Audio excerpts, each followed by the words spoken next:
जब झारखंड अलग हुआ था बिहार राज्य से तो कई सारे सपने थे झारखंड वासियों के। मतलब हम अपने भाग्य का निर्माण खुद करें, इसीलिए झारखंड राज्य बना था। क्या लगता है कि जो दूसरे राज्य बने वो झारखंड से ज़्यादा प्रोग्रेस की? छत्तीसगढ़ राज्य झारखंड के साथ साथ बना था कि विकास में दोनों की क्या स्थिति है। छत्तीसगढ़ जरूर हमसे आगे है। आपको इतना पढ़ने के लिए कौन प्रोत्साहित किया था कि आप यूपीएससी क्रैक किए? मुझे मेरे पिताजी ने मोटिवेट किया। कभी ऐसा हुआ आप ट्राइबल बैकग्राउंड से आती हैं तो भेदभाव का फील आया कि मेरे साथ भेदभाव किया जा रहा है? महसूस कभी ना कभी हुआ है। अगर मैं कहूँगी कभी नहीं हुआ है तो वो झूठ होगा। आप यूपीएससी प्रिपरेशन करने दिल्ली गई, क्या चुनौती मिला वहाँ पे? जिसने भी यूपीएससी की तैयारी की है दिल्ली में रहकर, बहुत कठिन है। बहुत कठिन है। आपका यूपीएससी प्रिपरेशन के लिए क्या स्ट्रैटेजी था जब आप यूपीएससी करने गए थे? मैं इंजीनियरिंग बैकग्राउंड की थी तो मैंने अपने सब्जेक्ट के चुनाव में बहुत गलतियाँ की। जो ट्राइबल बैकग्राउंड है ये कहीं बैरियर या एडवांटेज लगा? अक्सर ऐसा लगता है कि आरक्षण बड़ा आसान होता है, लेकिन मैं कहूँगी कि आरक्षण में भी बहुत ज़्यादा कॉम्पिटिशन। 2008 में आप यूपीएससी की और 2010 में फिर शादी हुई। कैसे मिले आप अपने पति से? मेरे पति से मैं इंटरव्यू के दिन मिली, तो थोड़ा नाम एक दूसरे का हम जान पाए और थोड़ा क्वेश्चन का हम लोग प्रैक्टिस किए एक साथ पूरा ग्रुप मिलके। तो जब फाइनल रिजल्ट आया तब हम दोनों ने एक दूसरे का नाम ढूंढा। उन्होंने भी ढूंढा, मैंने भी ढूंढा कि उसका हुआ कि नहीं। पूरा नाम उनका याद नहीं था, आशीष केवल याद था। तो 2-3 नाम दिख रहे हैं, मुझे समझ में नहीं आ रहा ये कौन वाले। लेकिन जब क्रिकेट मैच के दिन दोबारा मिले तो हम दोनों बहुत खुश थे और मुझे ये देख के बड़ी प्रसन्नता हुई कि वो भी मुझे देख के बहुत खुश थे। हम दोनों बराबर खुश थे। तो आपके जीवन में भी ऐसा था क्या कि आप सिस्टम बदलने चली थी? मुझे क्रांतिकारी अधिकारी के रूप में ही पहचाना जाता है आज भी। आईआरएस जो अधिकारी हैं उनका जो मुख्य काम है सरकार के लिए पैसे कमाओ। पेसा पे मैं बात करता। पेसा एक्ट 1996 है, इसको सरल भाषा में हमारे ऑडियंस को थोड़ा समझेंगे क्या है? वहाँ हजारों साल से एक पारंपरिक व्यवस्थाएं जो हैं आदिवासियों की वो चली आ रही हैं। उन्हीं पारंपरिक व्यवस्थाओं को संरक्षण देने के लिए पेसा 1996 का निर्माण हुआ है। क्या आदिवासी समाज का कोई धार्मिक ग्रंथ है? नहीं, आदिवासी समाज का कोई लिखित इतिहास नहीं है।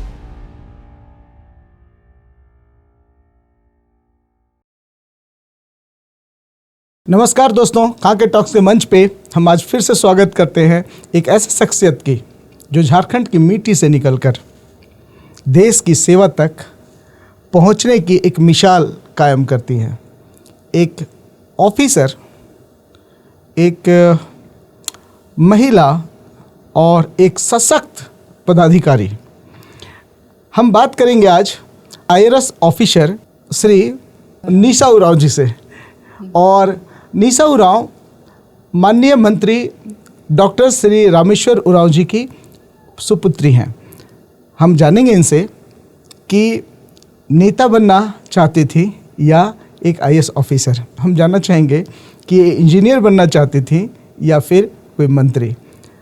इनके बचपन के सपनों के बारे में भी जानेंगे। हम इनके उन तकलीफ़ को भी जानना चाहेंगे जब वो यूपीएससी की प्रिपरेशन कर रही थी तो किस दौर से गुजरती हैं, और जब एज ए पदाधिकारी झारखंड सरकार में एज ए डायरेक्टर पंचायती राज के लिए काम करती है तो किस दौर से गुजरती हैं, क्या महसूस करती हैं as a human being, as a मानव, एज ए इंसान, वो क्या महसूस की, और जब एज ए पदाधिकारी वो वॉक इन करती हैं तो वो कैसा महसूस करती हैं। हम जानेंगे पेशा के बारे में, हम जानेंगे जेआरपीए के बारे में, हम ढेर सारा बात करेंगे, गॉसिप्स करेंगे और संभावना की तलाश करेंगे कि क्या मैडम राजनीति में इंटरेस्ट लेती हैं। दोस्तों आइए इस पॉडकास्ट को शुरू करते हैं और हम वेलकम करते हैं मैडम का। मैम नमस्कार। जोहार। जोहार। कैसी हैं आप? मैं बहुत ठीक हूँ, आप कैसे हैं? मैं भी ठीक हूँ। काके टॉक्स में अक्सर हम लोग बात करते हैं कि झारखंड 25वें वर्षगांठ पे है और 25 वर्ष के उपरांत हम कितना बदल सकते थे और कितना बदलाव लाए और क्या संभावनाएं हैं, यहाँ से हम लोग शुरू करते हैं। आज हम आपसे भी जानना चाहेंगे, आप झारखंड की हर गलियों से गुजरी हैं, दिल्ली भी देखी हैं, आप सब जगह जाती हैं, क्या पॉसिबिलिटीज़ था और कहाँ पे हम लोग कैसे चूक हो गई? जी, झारखंड को स्थापित हुए जैसा आपने बताया 24-25 साल हो गए हैं। और जब झारखंड अलग हुआ था बिहार राज्य से तो कई सारे सपने थे झारखंड वासियों के। और मैं कहूँगी कि ये सफ़र अच्छा रहा है ये सफ़र। और अलग अलग सरकार आए और अपने अपने विजन से उन्होंने विकास की ओर रफ्तार से बढ़े। आज जो हम दशा में हैं झारखंड में, शायद कुछ लोग उससे खुश हों, शायद कुछ लोग खुश ना हों, लेकिन मैं कहना चाहूँगी कि अलग राज्य का आधार क्या था? आधार ये था कि हम अपने निर्णय खुद लें। अगर हम गलत निर्णय भी लें तो वो भी हमारे निर्णय हो, सही निर्णय लें तो वो भी हमारे हों। हम विकास की ओर तेज़ी से बढ़ें तो उसका भी सारा श्रेय हमें मिले। और अगर हम गलतियां भी कर रहे हों या किसी वजह से कुछ ऐसी मतलब स्कैंडल भी हो रहा हो या कुछ स्कैम भी हो रहा हो तो उसकी भी जिम्मेदारी हम स्वयं उठाएं। मतलब हम अपने भाग्य का निर्माण खुद करें, इसीलिए झारखंड राज्य बना था। और मुझे लगता है कि अगर आप उस दृष्टिकोण से देखिए तो आज शायद बहुत लोगों को दिल में ये सुकून मिलता होगा, खासकर जो अलग राज्य के संघर्ष से जो लोग जुड़े थे उनको ज़रूर इस बात से बहुत तसल्ली महसूस होती होगी। निश्चित तौर पे संभावनाएं बहुत हैं। हम अपनी गलतियों से सीख सकते हैं कि हम कहाँ गलत थे और उनको सुधारते हुए जो सपना झारखंड राज्य के निर्माताओं ने देखा और हम सब ने एक समाज के रूप में एक झारखंड के लिए जो सपना देखा है, उसके लिए हम लोग उन गलतियों को सुधारते हुए आगे बढ़ सकते हैं। क्या लगता है कि झारखंड के समकालीन समय में जो दूसरे राज्य बने वो झारखंड से ज़्यादा प्रोग्रेस किए? अगर हम लोग कंपेयर करेंगे, तुलना करेंगे तो छत्तीसगढ़ राज्य झारखंड के साथ साथ बना था। और अगर आप कहें कि विकास में दोनों की क्या स्थिति है तो बतौर अधिकारी अगर हम अलग अलग मापदंड देखते हैं योजनाओं के और विकास के इंडेक्सेस जो होते हैं प्रोग्रेस के, तो उसमें छत्तीसगढ़ ज़रूर हमसे आगे है। इसीलिए मैंने कहा कि जहाँ भी हमसे अगर भूल हुई है या चूक हुई है उसे सुधारते हुए अभी भी बहुत संभावनाएं हैं, अभी भी वक्त है। हम अपनी रफ्तार तेज कर सकते हैं और जो सपने का झारखंड है वहाँ तक हम पहुँच सकते हैं। आप एक विधायक की बेटी थी जी, रही हैं जी, और आप अपने परवरिश या बचपन या अर्ली लाइफ के बारे में बताएंगे कि ये आपका बचपन कैसा रहा? जी, मेरा बचपन जब मैं छोटी थी तब मेरे पिताजी इंडियन पुलिस सर्विस में थे। अच्छा। और उस वक्त हम लोगों ने जो ज़िंदगी देखी वो बहुत सुरक्षित जैसी ज़िंदगी थी कि हम लोग एक IPS अफसर के बच्चे थे और उनसे बहुत प्रभावित थे जाहिर तौर पे, क्योंकि उनकी कार्यशैली देखते थे, उनका प्रभाव देखते थे तो हमें ऐसा लगता था कि पिताजी की तरह हम भी बने। तो उस वक्त इसीलिए मैं कहूँगी कि बचपन मेरा बहुत सुरक्षित तरीके से, और हमें पिताजी ने बहुत सारे और मेरे माँ ने भी हमें बहुत सारे हमें सही रास्ता दिखाया, हमें अवसर दिए और हमारे रुचि के अनुसार हमें आगे बढ़ने का मौका दिया। तो इसीलिए हम उनको अपनी रोल मॉडल की तरह मानते हुए आगे बढ़े और शिक्षा ग्रहण की। और मन में सपना था कि पिताजी की तरह हम भी कभी अधिकारी बन पाएँ, इसीलिए UPSC भी हमने उसकी भी तैयारी की। मैं आपके पिताजी से मिला, बात किया हूँ, ढेर सारी बात हमारे पॉडकास्ट में हुई थी और मैंने एक सवाल उनसे पूछा था कि उस ज़माने में जब आज लोग बोलते हैं आदिवासी पिछड़े, आप उस समय 1974-73 में आपको इतना पढ़ने के लिए कौन प्रोत्साहित किया था कि आप UPSC क्रैक किए? तो वो अपनी सारी क्रेडिट जो है अपनी भाभी को दिए थे और देते भी हैं। बहुत खुल के उन्होंने बोला कि ये मेरी भाभी जो है वो बहुत मदद की, बहुत सपोर्ट की। ठीक है, तो आप किसको क्रेडिट देंगे कि आपको कौन सा चीज़ है जो मोटिवेट किया था UPSC करने के लिए? मुझे मेरे पिताजी ने मोटिवेट किया। ग्रेट। उनकी जो कार्य के प्रति समर्पण है, और मैं एक बेटी होने के नाते हो सकता है दर्शकों को लगे, सुनने वालों को लगे कि मैं बायस्ड हूँ उनके लिए, उनके प्रति, लेकिन अगर आप न्यूट्रली भी उनको देखेंगे तो उनमें एक ड्यूटी के प्रति बहुत समर्पण हमेशा से रहा है और बहुत संतुलित जीवन वो जीते आए हैं, उनका स्वभाव बहुत अच्छा है, तो निश्चित तौर पे उनके कदम पे मैं चलना चाहती थी। उन्होंने ही मुझे प्रोत्साहित किया कि मैं भी यूपीएससी की परीक्षा की तैयारी करूं। उनके कदम पे चलना चाहती थी, चल रही हैं, तो क्या ऐसा होगा क्या कि आप भी अपनी सरकारी नौकरी से मुक्त होके आप राजनीति में कभी वॉक इन करेंगी? ये सवाल आपका बहुत अच्छा है और ये सवाल मुझसे अक्सर किए जाते हैं। मैं ये कहना चाहूँगी कि मेरे पिताजी ने भी जब राजनीति में प्रवेश किया तो उसके पहले उन्होंने काफ़ी साल अपने आईपीएस में सेवा देते हुए उन्होंने बिताए, और फिलहाल इस नौकरी के लिए मैंने भी बहुत संघर्ष किए हैं, और इसीलिए इस नौकरी में जैसा आप जानते हैं बहुत सिक्योरिटी भी होती है। फिलहाल मैं नौकरी में हूँ। हालांकि मैं ये भी कहूँगी कि राजनीति जो एक प्लेटफॉर्म देता है, एक अवसर है, एक मंच जो देता है, जहाँ पे आप समाज से जुड़ के बहुत सकारात्मक काम कर सकते हैं। आप जैसे झारखंड की बात कर रहे थे कि वो सपनों का झारखंड का निर्माण हुआ है कि नहीं, तो राजनीति भी एक ऐसा मंच है जहाँ से आप अपने सपनों के झारखंड के लिए और अपने समाज के लिए बहुत सकारात्मक तरीके से योगदान दे सकते हैं। तो ये बहुत अच्छा मंच है, और कभी भविष्य में अगर ऐसा मौका मिलता है नौकरी के बाद, तो ऐसा मौका तो ज़रूर बहुत ही उसका स्वागत योग्य होगा। दबाव महसूस नहीं होता? क्योंकि अक्सर क्या होता है कि, ऐसा मेरा मानना है, मेरे पिताजी उतने बड़े आदमी नहीं रहे कभी संजोग से, लेकिन मुझे लगता है कि एक दबाव होता है जब मेरे पिताजी या मैं एक ऐसे फैमिली से आता हूँ जिनका अपने आप में एक बहुत बड़ा सब कुछ रहा हो। तो आप ये दबाव महसूस करती हैं कभी? आपने बहुत ही अच्छा सवाल पूछा है और मैं आपको इसका क्रेडिट देती हूँ। निश्चित तौर पे जहाँ आपके पिताजी की एक स्टेटस है सोसाइटी में और उनको इतना सम्मान किया जाता है, तो इसका दबाव बच्चों पे ज़रूर होता है। हम पे भी हमेशा रहा है, मेरे भाई पर भी, मुझ पर भी, क्योंकि आपके पिता के साथ आपकी तुलना हमेशा की जाती है। उनके सफलता के मापदंड से आपको देखा जाता है कि आप कितने सफल हैं और आप कितने सम्मान पाने लायक हैं, आपने जीवन में क्या उपलब्धियां की हैं। तो इसमें ज़रूर एक दबाव रहता है। हालांकि अगर आप इसको थोड़ा पॉजिटिव तरीके से लीजिए तो वही दबाव आपके लिए एक प्रेरणा बनती है, प्रोत्साहन बन सकती है। तो हम और मेरे भाई दोनों, हमारा यही प्रयास रहता है। कैसे दबाव को मैनेज करते हैं?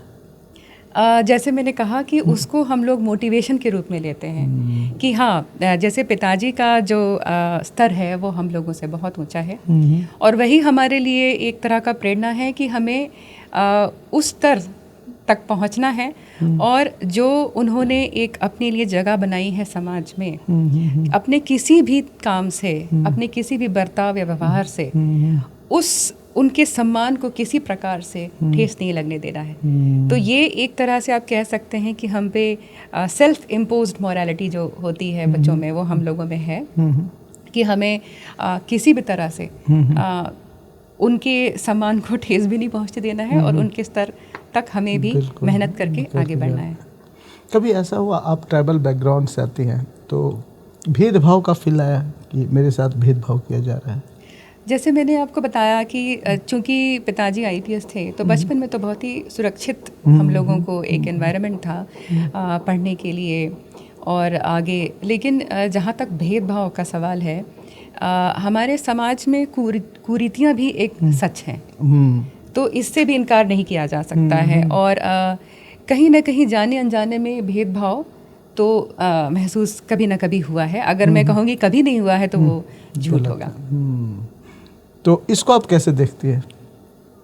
मैं इसे एक कुरीति का हिस्सा देखती हूँ, और लेकिन मैं ये भी समझती हूँ कि आज हमारे देश में ऐसे बहुत सारे प्रावधान भी हैं, ऐसे बहुत सारे सिस्टम्स हैं जो इस कुरीति से बचाव का या संरक्षण का भी अवसर देते हैं। तो उस सेंस में मैं कहूँगी कि आज जितने भी इस वर्ग के अधिकारी हों या नौकरी में हो या तो ट्रेड में हो, उन सब के पास संरक्षण भी है, और आज समाज में जागरूकता भी बहुत ज़्यादा है, तो वो कुरीतियाँ भी अब पीछे छूटती जा रही हैं। तो कभी कभी आप खबरों में सुनेंगे कहीं कहीं कुछ ऐसा इस तरह का दुर्भाग्यपूर्ण इस तरह का कुछ घटना हो जाता है, लेकिन अब वो मतलब कहीं कहीं अपवाद के रूप में ही होता है। आज हमारे समाज में मुझे ये महसूस होता है कि कम से कम जाति के आधार पे जो इस प्रकार का जो भेदभाव शायद पहले ज़्यादा हो, लेकिन अब वो कम होता जा रहा है। आपके पापा आपके करियर को स्टेप अप करने में कितना रोल प्ले किया? मेरे पिताजी ने बहुत ही अहम भूमिका है उनकी, और मैं कहूँगी कि इस प्रकार से अहम भूमिका है कि उन्होंने हमें स्वतंत्रता दी। ओके। कि आप अपना चुनाव खुद कीजिए, आपकी किस में रुचि है, आप जीवन में क्या करना चाहते हैं, आप उसका चुनाव कीजिए, और जब आप चुनाव कर लेंगे और उस दिशा में बढ़ने लगेंगे तो उसमें मैं आपका सहयोग करूँगा। मेरे भाई के लिए और मेरे लिए, दोनों के लिए पिताजी का यही था। उन्होंने कभी अपना हम पर जो है सपनों को, अपने सपनों को हम पे नहीं थोपा। उन्होंने हमें आज़ादी दी, उनका यही सबसे बड़ा योगदान है। जैसे मुझे बहुत रुचि थी यूपीएससी में पढ़ाई करने की और इस दिशा में आगे बढ़ने की, तो उन्होंने मुझे बहुत सपोर्ट किया। फिर आप इंजीनियरिंग बीआईटी मिश्रा से करती हैं, बीआईटी मिश्रा से इंजीनियरिंग के बाद यूपीएससी के लिए जाती हैं, तो क्या चैलेंजेस बीआईटी मिश्रा में आप फेस करती हैं? देखिए, चूँकि बचपन से ही मेरा सपना था कि मैं पिताजी की तरह आगे बढ़ूँ, उन्हीं के कदम पे चलूँ, तो जब मैं बीआईटी मिश्रा में पढ़ाई कर रही थी तो कहीं ना कहीं मेरे दिमाग में था कि मुझे इस क्षेत्र में आगे नहीं बढ़ना है। लेकिन वो कहते हैं ना, जॉब सिक्योरिटी, कि अगर आप क्योंकि ये सब कंपटीशन है और कंपटीशन में उसका परिणाम क्या होगा कोई नहीं जानता है, तो आपको एक शिक्षा का आधार चाहिए, आपको कहीं ना कहीं शिक्षा ग्रहण करना है। तो इसीलिए हम लोगों ने अपने रुचि के अनुसार चयन किया था कि इंजीनियरिंग हम करेंगे, लेकिन मन में सपने कुछ और थे। तो वो एक कन्फ्लिक्ट हमेशा था कि मैं इंजीनियरिंग तो कर रही हूँ, लेकिन मेरे जो सपने हैं वो इंजीनियरिंग क्षेत्र में आगे बढ़ने के सपने नहीं हैं। ये हमेशा मेरे मन में था, तो उससे थोड़ा मैं डिस्ट्रैक्टेड रहती थी। अच्छा, कॉलेज का कोई दिन जो हम लोगों से शेयर करना चाहेंगे, जो सबसे मेमोरेबल मोमेंट रहा हो बीआईटी मिश्रा का? कॉलेज का? हाँ। कॉलेज में मैं जब कॉलेज में थी तो इलेक्ट्रिकल इंजीनियरिंग में थी, और वो बड़ा ही कठिन हुआ करता था। और बीआईटी मिश्रा में लड़कियों और लड़कों के बीच का रेशियो भी बहुत खराब था। रेशियो भी, हाँ, रेशियो भी, हम लोग बहुत, लड़कियां बहुत कम होती थी, लड़के बहुत ज़्यादा होते थे। सौभाग्य से मेरा घर बहुत पास था, बरियातू में ही, तो मैं तो काफ़ी घर जाती थी और हॉस्टल में कम ही रहती थी। हालांकि बीआईटी इंजीनियरिंग डेज से मुझे जो मैंने जो मित्र बनाए, और वहाँ पे जो एक बहुत ही वहाँ का डेकोरम और वहाँ के डिसिप्लिन में जो हम लोगों ने पढ़ाई की, वो उसने मुझे अपने भविष्य को मेरे शेप करने में मेरी बहुत मदद की। आज का बच्चा जो इंजीनियरिंग कर रहा है और आप जिस ज़माने में बीआईटी मिश्रा से इंजीनियरिंग कर रही थी, तो हम कुछ डिफरेंस पाते हैं? आज जो मैं देखती हूँ, अगर मेरे दृष्टिकोण से देखेंगे तो मुझे लगता है कि आज वो दुनिया से ज़्यादा जुड़े हैं। आज उनके सामने ज़्यादा अवसर हैं और ज़्यादा ओपन प्लेटफॉर्म है। मतलब आज वो पढ़ाई करते हैं, तो जैसे हमारे ज़माने में क्या था कि हमारी दुनिया बड़ी सीमित थी। तो अगर हम बीआईटी मिश्रा में हैं, अगर हम अब वहाँ पे किसी ब्रांच में कुछ पढ़ाई कर रहे हैं, तो हमारी बहुत सीमित दुनिया है। हमारे वही कुछ एक मित्र हैं और हमारे वही प्रोफेसर हैं, उसी दुनिया में हम जी रहे हैं, और इंटरनेट नहीं है और उस तरह का कोई एक्सपोजर नहीं है। आज के बच्चे, उनको एक्सपोजर है, और ये मुझे लगता है ज़्यादा अच्छा है, क्योंकि उनकी दुनिया छोटी नहीं है, और इस प्रकार से वो जो भी चुनाव करेंगे अपनी ज़िंदगी के लिए, तो उनके पास बहुत सारे ऐसे अवसर रहेंगे और चुनाव करने के लिए ऑप्शन रहेंगे। फिर बीआईटी मिश्रा से निकल के आप यूपीएससी प्रिपरेशन करने दिल्ली गई, क्या चुनौती मिला वहाँ पे? क्या कुछ चैलेंजेस आप फेस करती हैं दिल्ली में? देखिए, दिल्ली में जिसने भी यूपीएससी की तैयारी की है दिल्ली में रहकर, बहुत कठिन है। बहुत कठिन है। Tremendous pressure. वहाँ जो बच्चे जो पढ़ाई करने जाते हैं, वहाँ अनगिनत बच्चे उसी परीक्षा की तैयारी कर रहे होते हैं और 12 घंटे पढ़ रहे होते हैं। बड़ी कंपटीशन होती है आपस में, समय की हमेशा कमी रहती है, और आप अपने घर के कंफर्ट जोन से निकलकर किसी अनजान जगह जाते हैं जहां आपको रेंट पे रहना पड़ता है। किसी कमरे में, वो छोटा सा कमरा होता है, और आपको पढ़ाई के साथ साथ अपने जो दिनचर्या है और अपने जो ज़रूरतें हैं दिन की वो भी आपको पूरे करने होते हैं, सबकी एक समय सीमा होती है। कुल मिलाकर बहुत ज़्यादा प्रेशर होता है बच्चे पे। तो लेकिन ये प्रेशर बहुत महत्वपूर्ण है, क्योंकि आप उस परीक्षा में सफल हो रहे हैं या नहीं हो रहे हैं, मैं कहूँगी उससे ज़्यादा मायने रखता है कि आपने उस प्रेशर को अपने ऊपर किस प्रकार का प्रभाव रखने दिया। मतलब अगर वो प्रेशर, जैसे कहते हैं ना कि तप के आग में तप के सोना बनता है, तो वही आग है जिसमें तप के आपका सफल आप हुए भी हैं तो भी आप सोना बने, आप सफल नहीं भी हुए, आप किसी भी क्षेत्र में गए हैं तो भी आपने वहाँ तपन सही है, उससे आपके व्यक्तित्व में ज़रूर निखार आई होगी। आपका यूपीएससी प्रिपरेशन के लिए क्या स्ट्रैटेजी था जब आप यूपीएससी करने गए थे? देखिए, मेरा स्ट्रैटेजी जो था, मैं बहुत वेल प्लान्ड उस वक्त नहीं थी, क्योंकि मैं इंजीनियरिंग बैकग्राउंड की थी, तो मैंने अपने सब्जेक्ट के चुनाव में बहुत गलतियाँ की। अच्छा, क्या सब्जेक्ट चूज किए थे? मैंने जो पहला सब्जेक्ट चुना था वो मेरे लिए घातक था। वो था इलेक्ट्रिकल इंजीनियरिंग और फिजिक्स। अच्छा। जो कि काफ़ी घातक और बहुत ज़्यादा कठिन था और वो पाँव पे कुल्हाड़ी मारने जैसा था। लेकिन उसके बाद मैं आर्ट्स में मुझे मेरे पिताजी ने कहा कि आर्ट्स में आप देखिए सब्जेक्ट चुनिए और उसमें तैयारी कीजिए। मैं कहना चाहूँगी कि आर्ट्स भी आसान नहीं था, वो भी मुझे बहुत कठिन लगा, क्योंकि हमारा जो साइंस बैकग्राउंड से हमारी आदत नहीं थी उस प्रकार से विषय को पढ़ने की, उस प्रकार से आंसर राइटिंग करने की। तो ये बहुत कठिन अनुभव था, बट मुझे आर्ट्स के प्रति बहुत सम्मान हुआ जब मैंने उसका जो तैयारी शुरू की। पहले हमें पता नहीं था आर्ट्स सब्जेक्ट कैसा होता है। जब हमने वहाँ पे, और मैं कहूँगी कि हम एक तरह से ग्रेजुएट ही हैं, क्योंकि 3-4 साल तो तैयारी कर ही ली, कॉलेज में भी उतना ही टाइम देते, तो एक तरह से हम ग्रेजुएट ही हैं आर्ट्स में भी। तो बहुत सम्मान मुझे महसूस हुआ विषय के लिए, क्योंकि अब मुझे लगता है कि आर्ट्स का कोई ना कोई विषय बच्चे के लिए अनिवार्य होना चाहिए। Is it? Yes, because arts में आपका जो एक क्रिएटिव साइड है और आपका जो समाज के साथ जुड़ाव या प्रकृति के साथ जुड़ाव, विश्व के साथ जुड़ाव, और साथ में एक क्रिएटिव साइड आपका वो उभर कर आता है। आर्ट्स में आता है, आर्ट्स में आता है, साइंस में नहीं होता। साइंस में भी आता है, लेकिन साइंस में बच्चे पे निर्भर करता है कि वो उसको किस प्रकार से ले। जैसे कुछ लोग उसको रोट मेमोराइजेशन यानी रट कर भी साइंस की पढ़ाई कर सकते हैं, कुछ लोग उसे क्रिएटिव तरीके से भी कर सकते हैं, तो उसमें भी है अलग अलग प्रभाव होगा।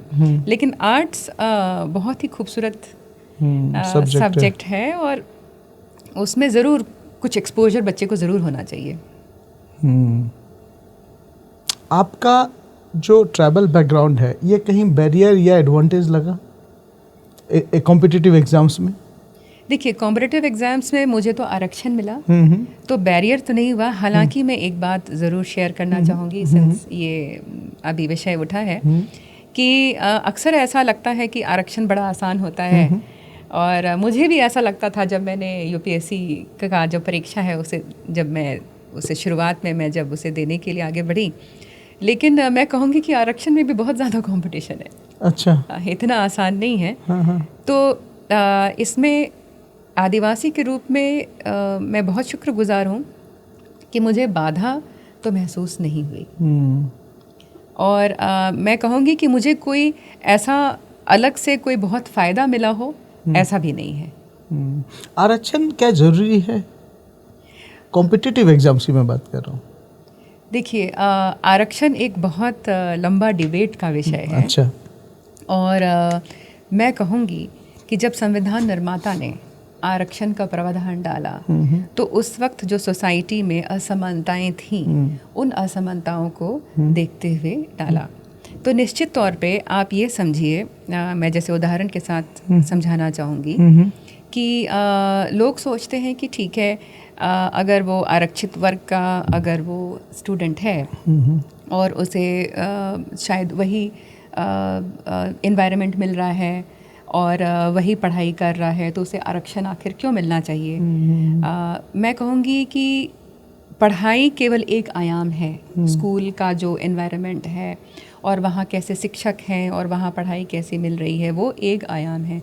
लेकिन आपने शुरू में सवाल पूछा था कि जातिगत भेदभाव, तो मैंने कहा था कि अगर मैं कहूँगी कि मैंने कभी महसूस नहीं किया है तो वो बहुत सच नहीं होगा।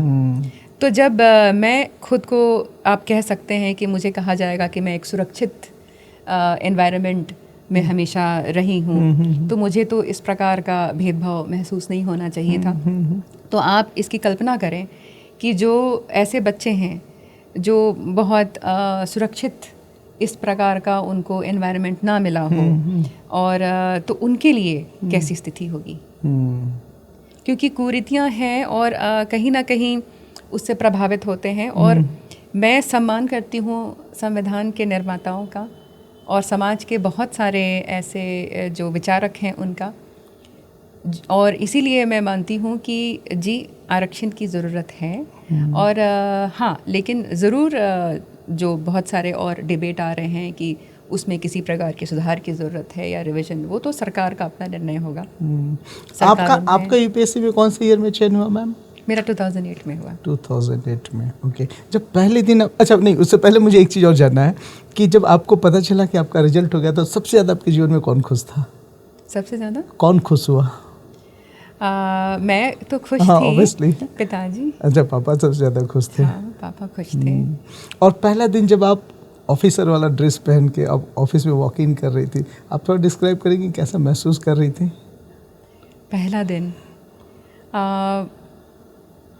वो पहला दिन मेरे जीवन के बेहतरीन दिनों में से एक था, क्योंकि मैंने, जैसे बचपन में आप कोई सपना देखते हैं कि आप क्या करना चाहते हैं, आप अपने आप को किस रूप में देखना चाहते हैं, और अब जब आप वास्तविक जीवन में उसी रूप में जीने के लिए उस दिशा में पहला कदम रख रहे हैं, तो वो अनुभूति मैं शब्दों में नहीं बयान कर सकती। मैं बहुत उस दिन भावुक भी थी, बहुत खुश भी थी, और मुझे गर्व भी महसूस हो रहा था, और थोड़ा सा डर भी था, क्योंकि जब आप एक नए अध्याय को शुरू करते हैं तो वहाँ भी अपने प्रकार की चुनौतियाँ होती हैं। तो आपको ऐसा नहीं है कि अब आपके जीवन में सब सेट हो गया, अब आपको कोई संघर्ष नहीं करना पड़ेगा, ऐसा नहीं है।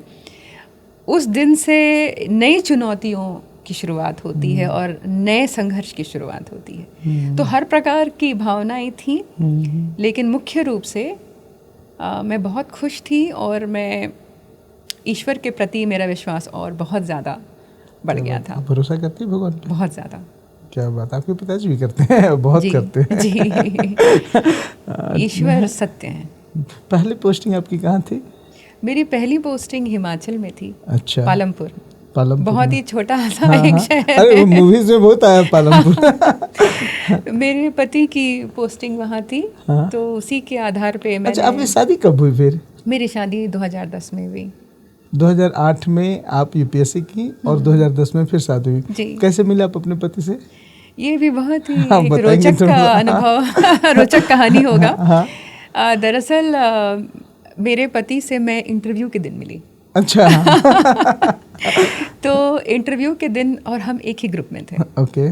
जैसे हम अपने इंटरव्यूअर का इंतज़ार कर रहे थे, और हम एक ही ग्रुप में थे। उनका रोल नंबर जस्ट मेरे से पहले था। अच्छा। इंटरव्यू के लिए। तो उस दिन हमारी मुलाकात हुई, बट उस दिन तो हम दोनों नर्वस थे, और इतना कुछ ज़्यादा बात नहीं हुई। हमारे इंटरव्यूअर थोड़ा सा लेट थे, तो थोड़ा नाम एक दूसरे का हम जान पाए, और थोड़ा क्वेश्चन का हम लोग प्रैक्टिस किए एक साथ पूरा ग्रुप मिलके। बस इतनी ही बात हुई। लेकिन जब इंटरव्यू ख़त्म हुआ, हम लोग अपने, वो तो पहले निकल गए, उनका मेरे से पहले था, मैं भी चली गई, और फिर हमारी बहुत दिनों तक फिर कोई संपर्क में हम लोग नहीं रहे। बट जब फाइनल रिजल्ट आया, तब हम दोनों ने एक दूसरे का नाम ढूंढा, उन्होंने भी ढूंढा, मैंने भी ढूंढा कि उसका हुआ कि नहीं। और उनका नाम, अब मुझे पूरा नाम उनका याद नहीं था, आशीष केवल याद था। तो 2-3 नाम दिख रहे हैं, मुझे समझ में नहीं आ रहा ये कौन वाले। फिर तो उसके बाद फाइनली जब हम लोग ट्रेनिंग कर रहे थे, तो फिर ट्रेनिंग में एक कार्यक्रम था, क्रिकेट मैच। उसके दौरान हमारी दोबारा मुलाकात हुई। तो ट्रेनिंग में क्या आप लोग दोनों का ट्रेनिंग अलग था? हाँ, उस साल आईएएस और आईआरएस की ट्रेनिंग अलग हो रही थी। ओके। तो उस कुछ साल तक उनकी जो कंबाइंड ट्रेनिंग नहीं थी। अब दोबारा शुरुआत में एक कंबाइंड ट्रेनिंग होती है, बट उस समय कंबाइंड ट्रेनिंग नहीं थी। और प्लस मैंने जो पहला जो आपको लगा नहीं इस बीच में कि यार मैं मोबाइल नंबर ले लेती, कुछ तो ले लेती, कुछ मिसिंग है लाइफ में? जब वो इंटरव्यू के दिन मिले, नहीं जब सिलेक्शन हो गया तब आपको नहीं ये लगा? इंटरव्यू उस समय तो ज़रूर मेरे ध्यान में आ रहा था कि हमने तो नाम भी ठीक से नहीं पूछा। फिर लगा कि चलो ठीक है, अब ज़िंदगी ऐसी है, कभी मौका मिला तो फिर मिलेंगे, ऐसा सोच के तसल्ली कर ली। लेकिन जब क्रिकेट मैच के दिन दोबारा मिले तो हम दोनों बहुत खुश थे, और मुझे ये देख के बड़ी प्रसन्नता हुई कि वो भी मुझे देख के बहुत खुश थे। हम दोनों बराबर खुश थे। तो ये बहुत ही इंटरेस्टिंग। फिर प्रपोज पहले किसने किया? देखिए, अब मैं बहुत ट्रेडिशनल हूँ, तो प्रपोज तो जो उन्होंने ही किया। हाँ, प्रपोज तो मेल को ही पहले करना पड़ेगा। नहीं, लेकिन क्या होता है ना, कभी कभी लड़कों में, हम जैसे लोगों में बहुत डर होती है कि भाई भूले कैसे लेगी लड़की आगे। हाँ ऑब्वियसली, तो इसलिए मैं पूछ जानना चाहा कि भाई पहले प्रपोजल कहाँ से आया? हम लोगों ने बातचीत पहले हमारी दोस्ती से शुरू हुआ, लेकिन जब दोस्ती भी हुई तो अब हम दोनों जानते हैं कि हम दोनों कभी दोस्त नहीं थे, हम दोनों एक दूसरे से प्रेम कर रहे थे। और बस ये बात थी कि कब हम एक दूसरे को ये इजहार करेंगे कि भाई हमें साथ जिंदगी जो है जीना चाहिए। तो ये उन्होंने इसकी पहल कर दी। हालांकि इस बात को हम दोनों भली भांति समझ रहे थे, किसी के मन में कोई शक नहीं था। ओके, फिर पापा ने इसको एक बार में एक्सेप्ट कर लिया? पापा का बड़ा तो मुझे एक्चुअली चैलेंज सबसे बड़ा वही है। तो बड़ा ये कश्मकश था कि पिताजी को अब कैसे बताएं। तो मम्मी से तो बताना बहुत आसान था।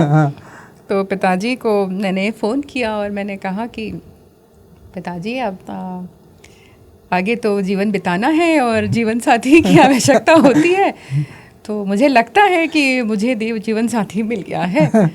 तो पापा ने पूछा कौन है? तो उस समय तक वो ऑफिसर थे। ओके। उन्होंने कहा कौन है? मैंने कहा पापा वो भी सर्विस में ही है, मेरे ही बैच का है, IAS है, और हिमाचल का ऑर्डर मिला है उसको। उसके बाद पापा ने कहा ओके, और फ़ोन रख दिया। ना हाँ या ना कुछ भी नहीं, उन्होंने सिर्फ फ़ोन रखा।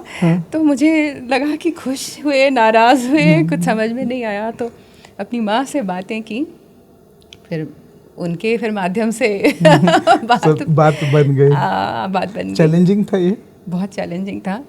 और मेरे हस्बैंड के लिए भी, क्योंकि हम दोनों जैसे अलग क्षेत्र से हैं। वो हरियाणा से हैं। अच्छा, वो हरियाणवी हैं? हरियाणवी है। ओके। और वो दिल्ली में हालांकि पले बड़े हैं, तो उनका बिल्कुल परंपरा अलग है, हमारा परंपरा अलग है, तो भाषा अलग है। तो ऐसे करके दोनों परिवार को तो थोड़ा समझौता तो करना पड़ा।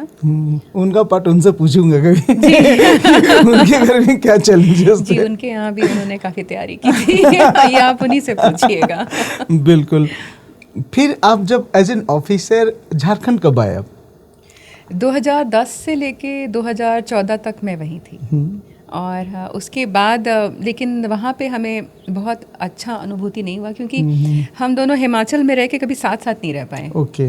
अब मैं IRS थी और वो IAS, तो उनकी पोस्टिंग कहीं और, मेरी कहीं और हिमाचल में जो सफ़र का तरीका है वो आप रोड से ही सफ़र कर सकते हैं, गाड़ी से।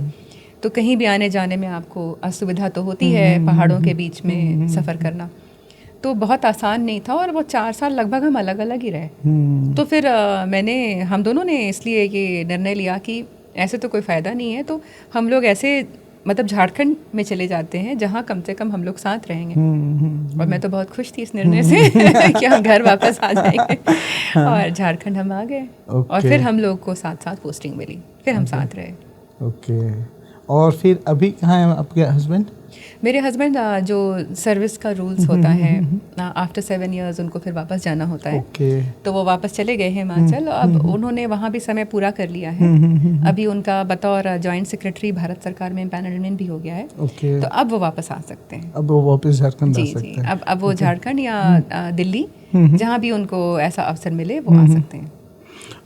एक सवाल अब क्या है कि जब आप as an IRS officer join की तो क्या होता है कि एक ख्वाब ये भी होता है कि मैं जाके सिस्टम चेंज कर दूंगी या चेंज कर दूंगा। आपके जीवन में भी ऐसा था क्या कि आप सिस्टम बदलने चली थी?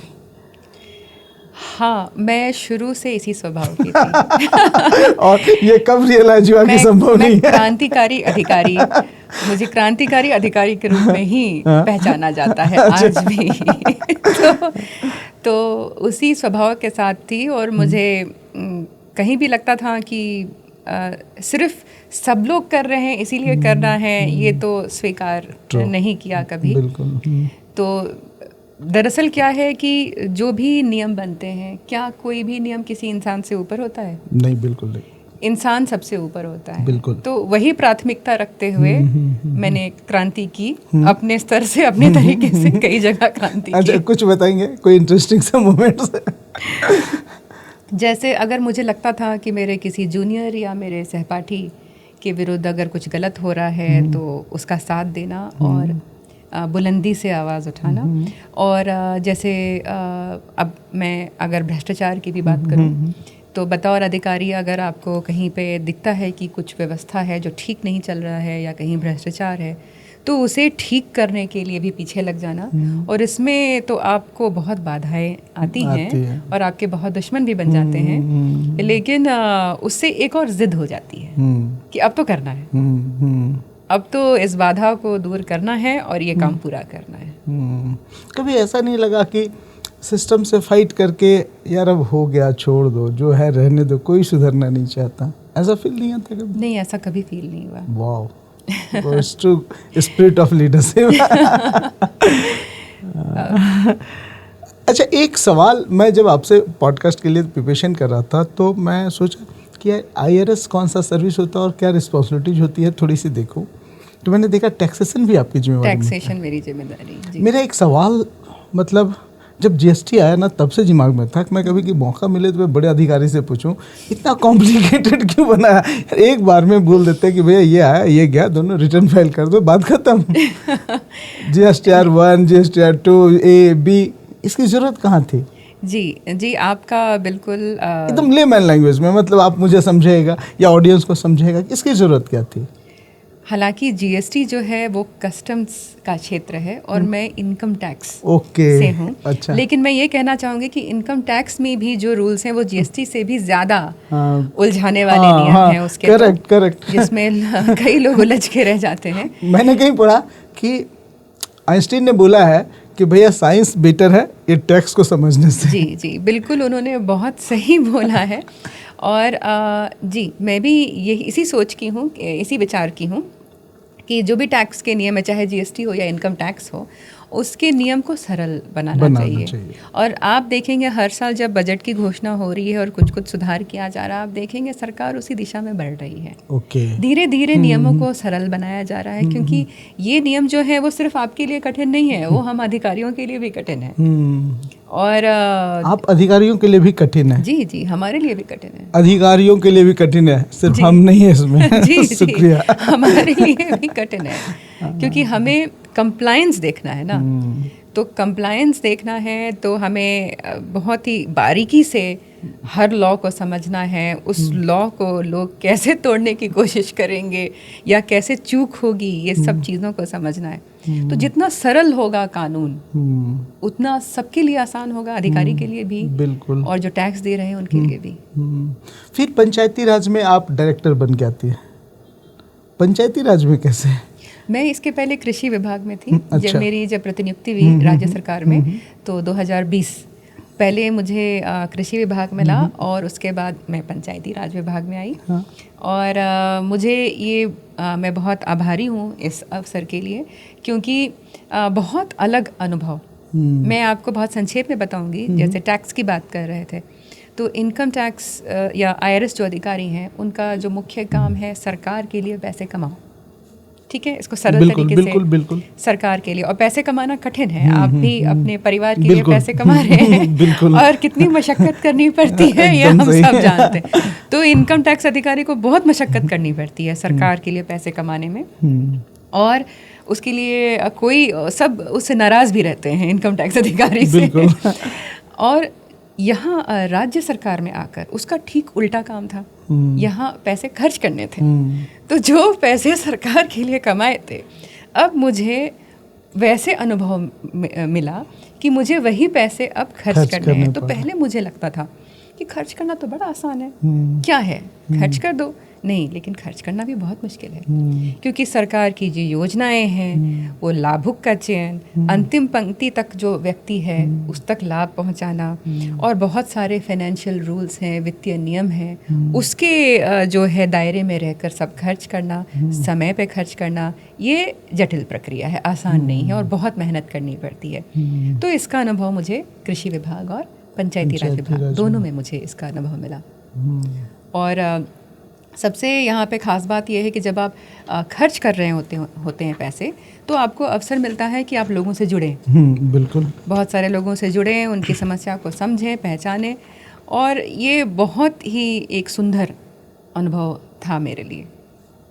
इसने मेरे आगे के जीवन में मुझे बढ़ने के लिए मेरे लिए रास्ता, एक तरह से आप कह सकते हैं कि इससे मेरा रास्ता और भी खुला और समझ में आया। जब आप पंचायती राज एज ए डायरेक्टर ज्वाइन की, तो क्या कभी दिमाग में आया था कि पेसा एक्ट जैसी चीज़ें अपने समाज में या तो बदलाव ला रहा होगा या बदलाव लाने में रोक रहा होगा? जी, जब मैं पंचायती राज विभाग में जब मैंने पहले ज्वाइन किया, तो पेसा एक ऐसा काम था, पेसा नियमावली को लेके, जो बहुत सालों से पेंडिंग था, और मैंने तो उसे रूटीन में सारे काम को मैंने एक समीक्षा की कि कौन से काम बाकी हैं, मुझे किस दिशा में, जैसे सभी लोग जब भी किसी नए क्षेत्र में जाते हैं तो एक अपनी प्लानिंग करते हैं। तो पेसा मेरे प्लानिंग में था कि ठीक है, ये अभी तक हुआ नहीं है, तो मुझे इसे आगे बढ़ाना है। और मैंने उसे एक अधिकारी की जिम्मेदारी के तहत आगे बढ़ाया, और उसमें ज़रूर धीरे धीरे आगे वो बढ़ा। और जैसा आपका सवाल था कि मैंने कभी ये पहले सोचा नहीं था कि मैं एक ऐसे काम से पंचायती राज विभाग में जुड़ूंगी जो कि समाज के लिए इतना महत्वपूर्ण होगा। ये जैसे जैसे समय बीतते गया, मुझे उतना ज़्यादा ये समझ में आया। मतलब अब मैं थोड़ा इमोशनल टाइप का इंसान हूँ, मैं चीज़ों को इमोशनली कनेक्ट करना समझता हूँ। देखिए, पापा की एक परी, एक छोटी सी परी, एक BIT मिश्रा जैसे ग्लैमरस इंस्टीट्यूशन में जाती है। पापा शायद सोच रहे होंगे कि बेटी मेरी बहुत लेविश लाइफ में जिएगी वहाँ से इंजीनियर बन के, बट वो पापा के पाथ को चूज करती है, IRS ऑफिसर बनती है, फिर वो डेपुटेशन पे कृषि विभाग से पंचायती राज। आपको ऐसा क्या लगता है कि you are destined for the people, by the people, of the people? जी, जब मैंने कहा था कि मैं क्रांतिकारी टाइप की अधिकारी हूँ, तो उससे मेरा यही मतलब था। ओके, डेफिनेटली मुझे ऐसा लगता है कि सिर्फ मुझे नहीं बल्कि हर अधिकारी को, हम लोग नौकरी में क्यों आए हैं? हम लोग उसी समाज की सेवा करने के लिए आए हैं।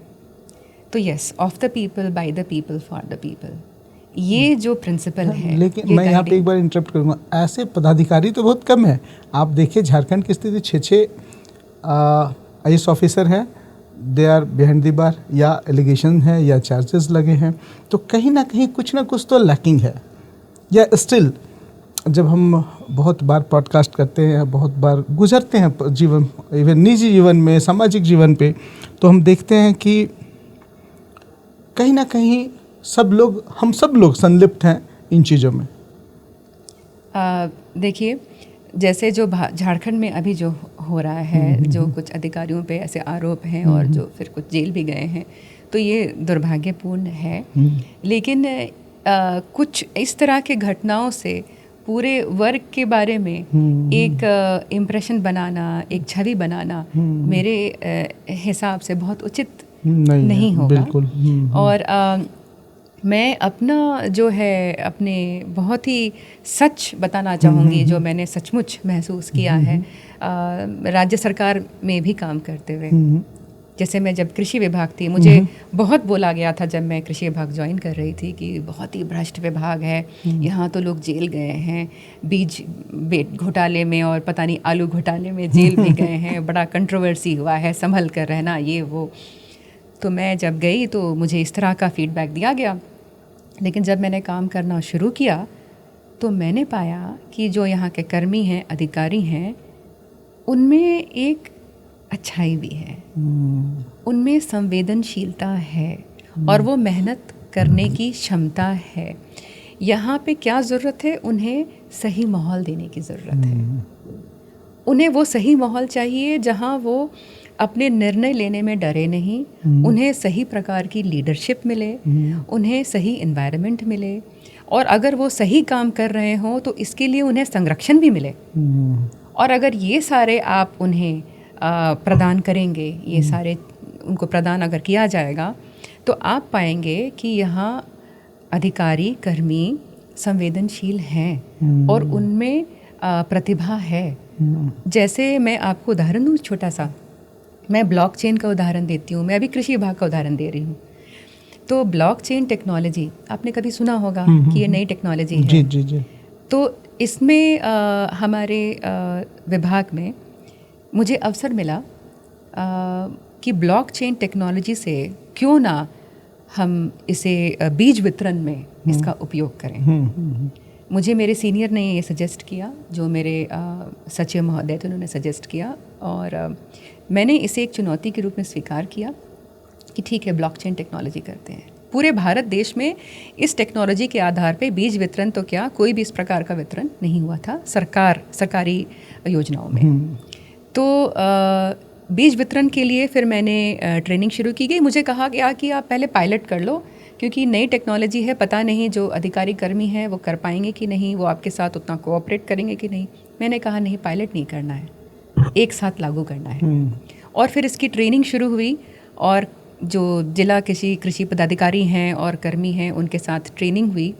और मैं बहुत गर्व के साथ और बहुत खुशी के साथ कहना चाहती हूँ कि बहुत अच्छा रिस्पॉन्स मिला। जो जिला कृषि पदाधिकारी थे और कृषि विभाग के कर्मी थे, उन्होंने बहुत जल्दी एकदम नई टेक्नोलॉजी को सीखा, ग्रहण किया, उस पर काम किया, उसे सफल बनाने में अहम भूमिका निभाई। आज झारखंड को इसके लिए भारत सरकार से अवार्ड मिला है। क्या बात है! झारखंड पहला राज्य, ये तो हमें भी नहीं पता था। जी, ये इम्प्लीमेंट हुआ ब्लॉकचेन टेक्नोलॉजी? इम्प्लीमेंट हुआ, सक्सेसफुल हुआ। बीज वितरण में बहुत पारदर्शिता आई। क्या बात! इसमें 10 लाख से ऊपर किसान रजिस्टर्ड हुए, और इसको भारत सरकार ने इसके लिए पुरस्कार भी दिया। क्या बात! तो इस पुरस्कार का श्रेय सभी जिला कृषि पदाधिकारी और कर्मी को जाता है जिन्होंने इतनी मेहनत की। क्योंकि हम तो राज्य में रांची में बैठे थे, हम तो फाइलों पे प्लान कर रहे थे या मीटिंग ले रहे थे, लेकिन जब तक नीचे से लोग नहीं जुड़ेंगे, बिल्कुल कोई भी योजना सफल नहीं हो सकती है। और इसका श्रेय मैं पूरे टीम को देती हूँ। मैम, एक सवाल मेरे यहाँ पे दिमाग में आता है कि एक तरफ झारखंड में कुछ पदाधिकारी ऐसे हैं जो नई नई चीज़ों को इम्प्लीमेंट करके भारत सरकार से अवार्ड विन कर रहे हैं। एक गुमला में भी हुआ, मिलेट्स में उनको मिला, अभी आप एग्रीकल्चर का बता रही। दूसरी तरफ हम कुछ ऐसे पदाधिकारी हैं जिनसे हमारी छवि भी खराब हो रही है, करप्शन के चार्जेस लग रहे हैं। तो क्या जो नए यंग IAS ऑफिसर्स हैं उनको ये किसी भी तरह से इम्पैक्ट क्रिएट करता है, डिमोटिवेट करता है? जी ज़रूर, कहीं ना कहीं उनको तो प्रभावित कर रहा होगा, डिमोटिवेट भी ज़रूर कर रहा होगा। क्योंकि एक सोसाइटी में, एक समाज में किस प्रकार की छवि बन रही है, जैसे इस प्रकार के प्रश्न आज उठ भी रहे हैं, तो ये भी एक प्रश्न चिन्ह है। बिल्कुल बिल्कुल, कि इस प्रकार के प्रश्न भी हो रहे हैं, तो मतलब कहीं ना कहीं फेलियर तो है। तो लेकिन जैसे मैंने कहा कि इन विपरीत परिस्थितियों में भी अगर आप इसको प्रेरणा के रूप में लें, ट्रू, देखिए व्यक्तिगत तो कुछ लोगों में अपनी कुछ व्यक्तिगत हो सकता है, उन्होंने कुछ चुनाव किया, लेकिन सर्वोपरि है। आपको इसका रिवॉर्ड मिला कि नहीं, ये तो मुझे पूछ रहा था कि ब्लॉकचेन आपने पूरा इम्प्लीमेंट किया, इसका आपको क्या रिवॉर्ड मिला? ब्लॉकचेन जो मैंने इम्प्लीमेंट किया, तो पारदर्शिता बहुत System आई में आई, उससे true. और मुझे वही बहुत रिवॉर्डिंग लगा। मुझे और अलग किसी रिवॉर्ड की अपेक्षा नहीं बिल्कुल थी। बिल्कुल। जो किसान थे वो खुश थे और जो जिला कृषि पदाधिकारी और कर्मी थे उन्होंने भी बहुत अच्छी तरीके से उसमें सहयोग किया। अभी क्या इस स्टेटस से चल रहा है टेक्निक? वो अभी भी चल रहा है, मुझे तो यही super. बताया गया है। सही है, बहुत बढ़िया। देखिए कितना बढ़िया। फिर पंचायती राज में आप एंट्री की। जी, पंचायती राज। अभी पंचायती राज में पेसा पे मैं बात करता। पेसा एक्ट 1996 है, इसको सरल भाषा में हमारे ऑडियंस को थोड़ा समझाएंगे क्या है? जी देखिए, दरअसल जब संविधान का निर्माण हुआ तो पंचायती राज व्यवस्था 73rd अमेंडमेंट के माध्यम से पंचायती राज व्यवस्था को भाग 9 में ऐसे इंट्रोड्यूस किया गया संविधान में 11th शेड्यूल। और लेकिन जो पेशा क्षेत्र थे 5वीं अनुसूची के जो राज्य थे 10 राज्य, उनको इस पंचायती राज व्यवस्था के दायरे से बाहर रखा गया उन क्षेत्रों को। तो जब उसके लिए फिर 94-95 में एक भूरिया कमेटी गठित की गई। अच्छा। जिन्होंने इस प्रकार का उन्हें सिफारिश देनी थी कि वो आगे का रास्ता बताएं कि इन 5वीं अनुसूचित क्षेत्र में पंचायती राज व्यवस्था को किस प्रकार से लागू किया जाए। वो आगे का रास्ता बताएं, उसके लिए सिफारिश दें। तो उन्होंने सिफारिशें दी जिसके आधार पर पेसा 1996 संसद के द्वारा उसे पास किया गया। और पेसा 1996 दरअसल जो पंचायती स्वशासन व्यवस्था है उसका पेशा क्षेत्र में 5वीं अनुसूची क्षेत्र में विस्तार करता है। इसको मैंने सरल तरीके से समझाने का प्रयास किया। तो इससे आम जीवन, आम जनता और आम नागरिक को ये कैसे इम्पैक्ट क्रिएट करता है? देखिए, शहरों में इसका इम्पैक्ट शायद सीधी तौर पे आपको नहीं समझ में आए, लेकिन जैसा हम जानते हैं कि जो देश और राज्य की भी आत्मा है वो गांव में ही बसती है। आज भी जो जनसंख्या है 70% जो है गांव में ही है। बिल्कुल बिल्कुल। और तो जो आदिवासी बहुल्य क्षेत्र हैं, जो 5वीं अनुसूची के क्षेत्र हैं, वहाँ हजारों साल से एक पारंपरिक व्यवस्थाएं जो हैं आदिवासियों की वो चली आ रही हैं। उन्हीं पारंपरिक व्यवस्थाओं को संरक्षण देने के लिए पेसा 1996 का निर्माण हुआ है। ओके जी। तो जैसे मैं 4 को के बारे में मैं कोट करना चाहूँगी, जो पेसा 1996 का धारा 4 है। वो कहता है कि पेसा 1996 किस को संरक्षण दे रहा है? तो वो समाज के रूढ़िजन्य विधि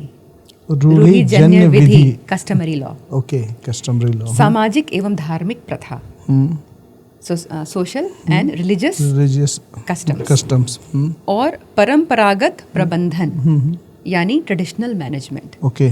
तो परंपरागत प्रबंधन किसका?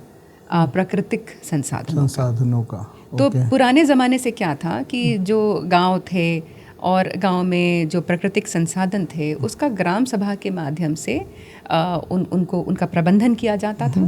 और जो छोटे मोटे विवाद होते थे गांव में, जैसे 2 परिवार में लड़ाई हो गया या ज़मीन का कुछ मुद्दा हो गया, कुछ विवाद हो गया, इन सबको अपने रूढ़ी जो भी रीति रिवाज होते थे उनके अनुसार उन विवादों का निपटारा किया जाता था। साथ में सामाजिक, धार्मिक और रूढ़िजन्य जितनी भी प्रथाएं थीं, जैसे रूढ़िजन्य प्रथाएं जैसे कस्टमरी लॉज जो कि जन्म, मृत्यु, शादी से संबंधित है, और आपका धार्मिक प्रथाएं, तो इन सबको संरक्षण पेसा 1996 देता है। ओके। फिर आया झारखंड PRA, JPRA, झारखंड पंचायती राज अधिनियम। जी, 2001। फिर इसकी जरूरत क्यों हुई? जी देखिए, इसको मैं सरल तरीके से समझाती हूँ। पेसा 1996 केंद्र कानून है। ठीक है। अब संविधान के ही 7वीं अनुसूची है जिसमें स्टेट लिस्ट, राज्य सूची, यूनियन लिस्ट, केंद्र सूची और एक कॉन्करेंट लिस्ट है। 3 सूची है। इसमें क्या है? इन सूची में विषय हैं। जैसे स्टेट लिस्ट में विषय है, इन विषय पर सिर्फ राज्य सरकार कानून बना सकता है। जो यूनियन लिस्ट के विषय है उसमें सिर्फ केंद्र सरकार, और कॉन्करेंट लिस्ट में दोनों राज्य सरकार और केंद्र सरकार दोनों कानून बना सकते हैं। तो पेसा 1996 क्या था? वो था, आप याद कीजिए, स्वशासन व्यवस्था। जो पंचायती स्वशासन व्यवस्था है उसका विस्तार कर रहा था पेशा क्षेत्र। बिल्कुल। तो ये स्वशासन व्यवस्था का विषय है।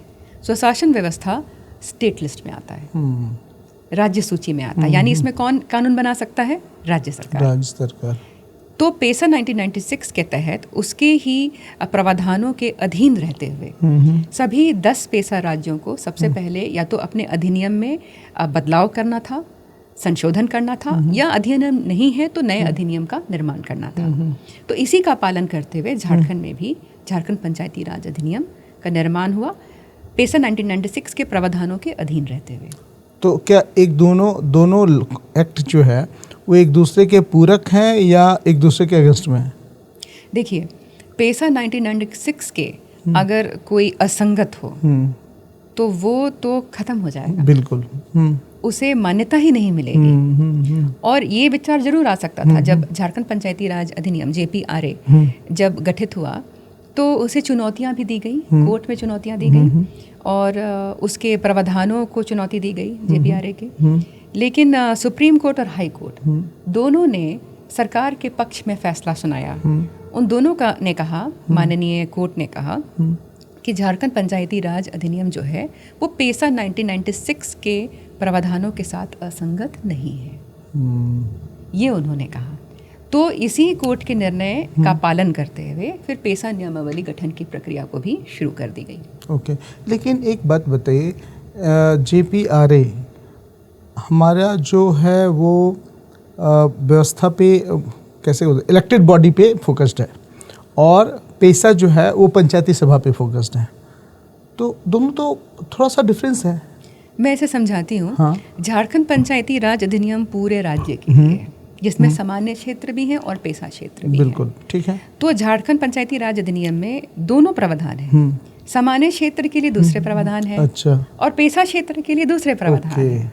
ओके, तो इसमें ये हमें समझना होगा। हाँ। तो यही बाकी राज्यों ने भी किया। अच्छा। बाकी राज्यों के भी अपने अपने पंचायती राज अधिनियम हैं। उनके राज्य के पंचायती राज अधिनियम में भी सामान्य क्षेत्र के लिए अलग नियम है और पेशा क्षेत्र के लिए अलग नियम है। फिर झारखंड में ये विवाद क्यों है?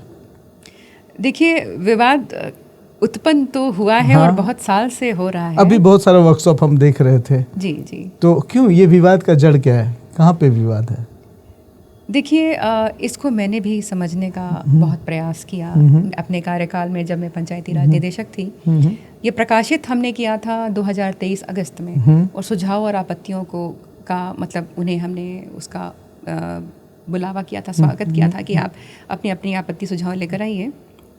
और इस प्रकार के तमाम आपत्ति के साथ कई संगठन मुझसे मिलने भी आए थे और मैंने उन्हें समय दिया था, हमारे प्रधान सचिव ने भी उन्हें समय दिया था और हमने बहुत समझने का प्रयास किया कि आखिर हम लोग कहाँ पे अटक जा रहे हैं, आगे बढ़ने का रास्ता क्या है, हम इनकी भी जो संशय है उन्हें दूर करें या इनको कोई भ्रम है तो उसको दूर करें, और इनके जो नियम संगत अगर ये कोई बदलाव चाहते हैं तो उसे सम्मिलित करें। इसका हम लोगों ने भरपूर प्रयास किया और अंत में जिन मुख्य मुद्दों पे आज बहुत विवाद उत्पन्न हो रहे हैं, मीडिया में आप सुनते होंगे, उसके मेजॉरिटी ऑफ देम, उन मुख्य जो बिंदुओं थे उनको हमारे विभाग के प्रधान सचिव ने लिखित में खारिज किया है। और लिखित में खारिज करने के बाद कोर्ट में भी सौंपा है और कोर्ट ने भी उसको स्वीकार किया है। तो अब हमें आगे बढ़ना है। तो मुझे ऐसा लगता है कि कौन सा बिंदु है, एक दो बिंदु बताएंगे क्या? एक दो बिंदु का मैं उदाहरण देती हूँ संक्षेप में। जैसे एक 4O का प्रावधान है। एक संगठन है जो बार बार कहता है कि हमें 4O का जो प्रावधान है वो लागू कीजिए। 4O क्या कहता है? वो कहता है कि छठी अनुसूची के पैटर्न का अनुसरण करने का राज्य सरकार प्रयास करे। ये एक तरह का डायरेक्शन है राज्य सरकार को। तो इसको लेके 2010 में ही वो लोग हाई कोर्ट गए और 2017 को हाई कोर्ट का फाइनल जो है उनका अंतिम निर्णय आया।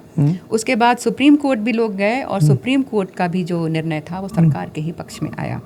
मतलब सुप्रीम कोर्ट और हाई कोर्ट दोनों ने कहा कि 4O में कहा गया है छठी अनुसूची का पैटर्न, तो पैटर्न का आप अनुसरण कर सकता है राज्य सरकार, लेकिन प्रावधान को लागू नहीं कर सकता है। इसका मतलब क्या है? मतलब वो लोग मांग कर रहे हैं जिला स्वशासी परिषद का, वो एक प्रावधान है। जिला स्वशासी परिषद एक प्रावधान है। छठी अनुसूची में डिस्ट्रिक्ट ऑटोनोमस काउंसिल्स का प्रावधान होता है, ये इलेक्टेड बॉडी होते हैं। जबकि 5वीं अनुसूची में इलेक्टेड बॉडी का कोई प्रावधान नहीं है। अच्छा। वहाँ पारंपरिक ऐसी व्यवस्थाएं होती हैं जहाँ मनोनीत होते हैं जो सदस्य हैं, तो इस प्रकार के इलेक्शन का प्रावधान नहीं है। तो कोर्ट का कहना था कि आप 6ठी अनुसूची के प्रावधान यानी जिला स्वशासी परिषद जैसे प्रावधान को लागू नहीं कर सकते हैं, आप पैटर्न का अनुसरण कर सकते हैं। पैटर्न क्या है? पैटर्न को भी कोर्ट ने डिफाइन किया, कोर्ट ने इसकी व्याख्या की पैटर्न की, और कोर्ट ने कहा कि पारंपरिक व्यवस्थाओं का सशक्तिकरण, राजनीतिक, आर्थिक, सामाजिक, ये सशक्तिकरण हम लोग करें 6ठी अनुसूची के पैटर्न पे। पैटर्न का यही अर्थ है। अच्छा, मतलब हम उन्हें सशक्त बनाएं, जैसे 6ठी अनुसूची में डिस्ट्रिक्ट ऑटोनोमस काउंसिल पावरफुल है या वहाँ की व्यवस्थाएं पावरफुल हैं, उन्हें बहुत सारी शक्तियाँ हैं, उसी प्रकार से हम यहाँ के जो पारंपरिक व्यवस्थाएं हैं जो जिला स्तर पे हैं, प्रखंड स्तर पे हैं, उन्हें हम शक्तियाँ दें और उन्हें हम आर्थिक रूप से, राजनीतिक रूप से, सामाजिक रूप से सशक्त बनाने के लिए ऐसे नियम बनाएं। तो कोर्ट ने यही परिभाषा दी, यही व्याख्या दी पैटर्न की। और कोर्ट ने ये भी कहा कि झारखंड पंचायती राज अधिनियम इसका पालन कर रहा है, पैटर्न का पालन कर रहा है। एक चीज़ बताइएगा, किसी एक ऑडियंस ने मुझसे पूछा है, पॉडकास्ट में आपसे पूछे, क्या पेशा के अंदर ग्राम सभा का जो अधिकार है, फिर से मैं रिपीट कर रहा हूँ, पेशा के अंदर जो ग्राम सभा का अधिकार है उसे JPRA कमज़ोर बनाता है? देखिए, JPRA हम यहाँ पे चर्चा करेंगे कि JPRA पेशा 1996 संगत है कि नहीं। पेशा 1996 पारंपरिक व्यवस्था को मजबूत बनाने के लिए है और JPRA उसी के अधीन बनाया गया है, उसी शर्तों को मानते हुए बनाया गया है। तो JPRA कमज़ोर कैसे कर सकता है? और कोर्ट का भी कहना है कि संगत है, लेकिन मैं ज़रूर इसमें जोड़ना चाहूँगी कि JPRA में संशोधन की संभावना है, उसे बेहतर बनाया जा सकता है, बेहतर बनाने की ज़रूरत भी है, बिल्कुल है। लेकिन आज आप कह रहे हैं कि JPRA शायद ग्राम सभा को मजबूत नहीं बना पा रहा है, उसका कारण क्या है? मैं समझाती हूँ। JPRA जो है वो एक अधिनियम है। अधिनियम एक ढांचा बनाता है, कानून का ढांचा बनाता है। उसका अभी तक नियमावली नहीं बना है पेशा क्षेत्र के लिए।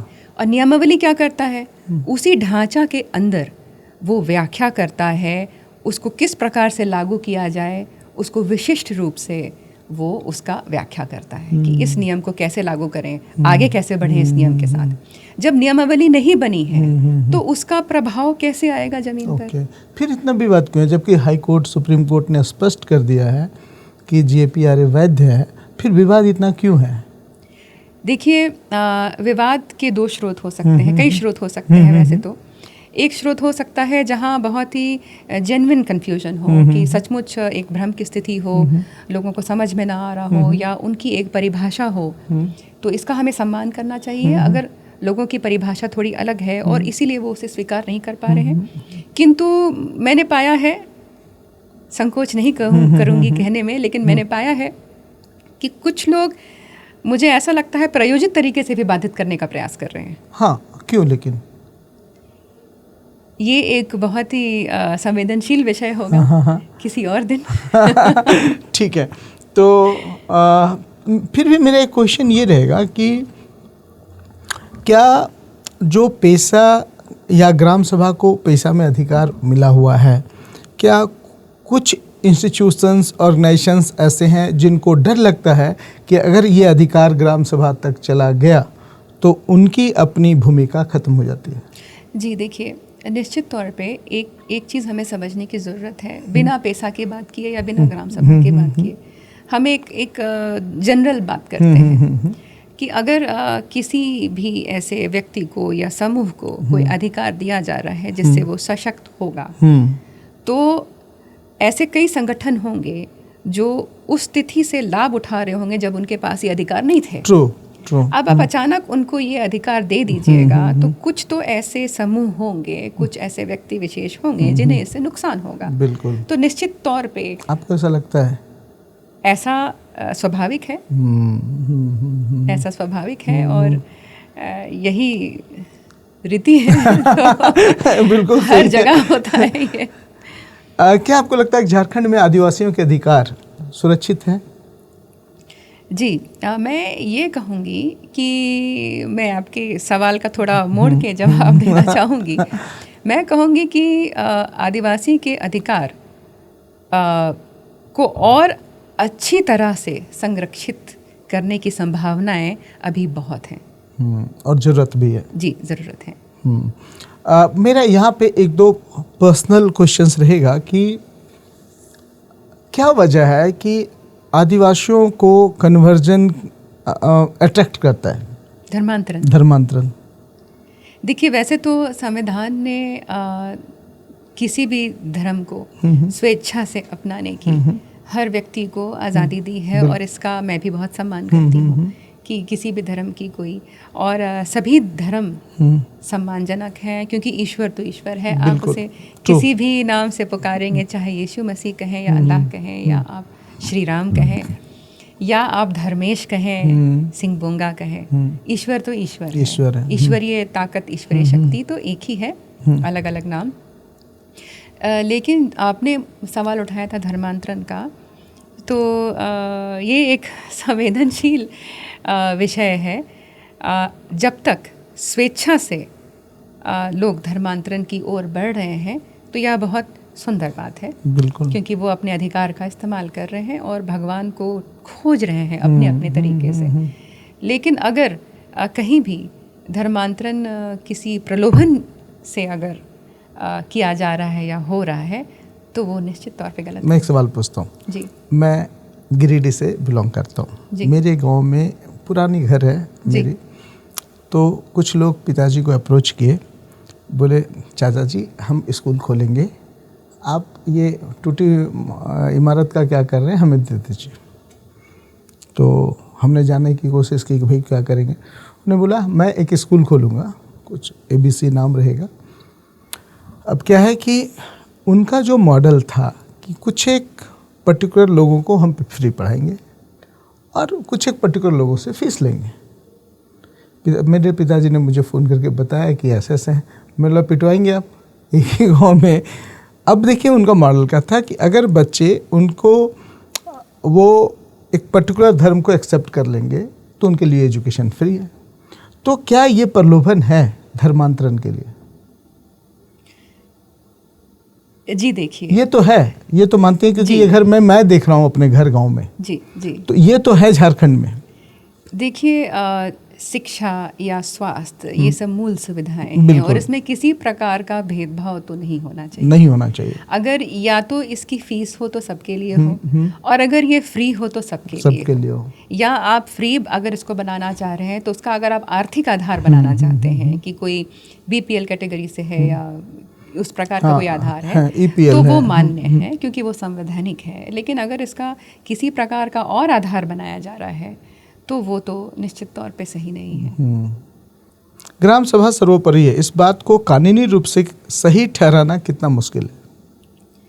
देखिए, न लोकसभा न विधानसभा, सबसे बड़ा ग्राम सभा। ये नारा तो आपने हम सब ने इस नारा को सुना है।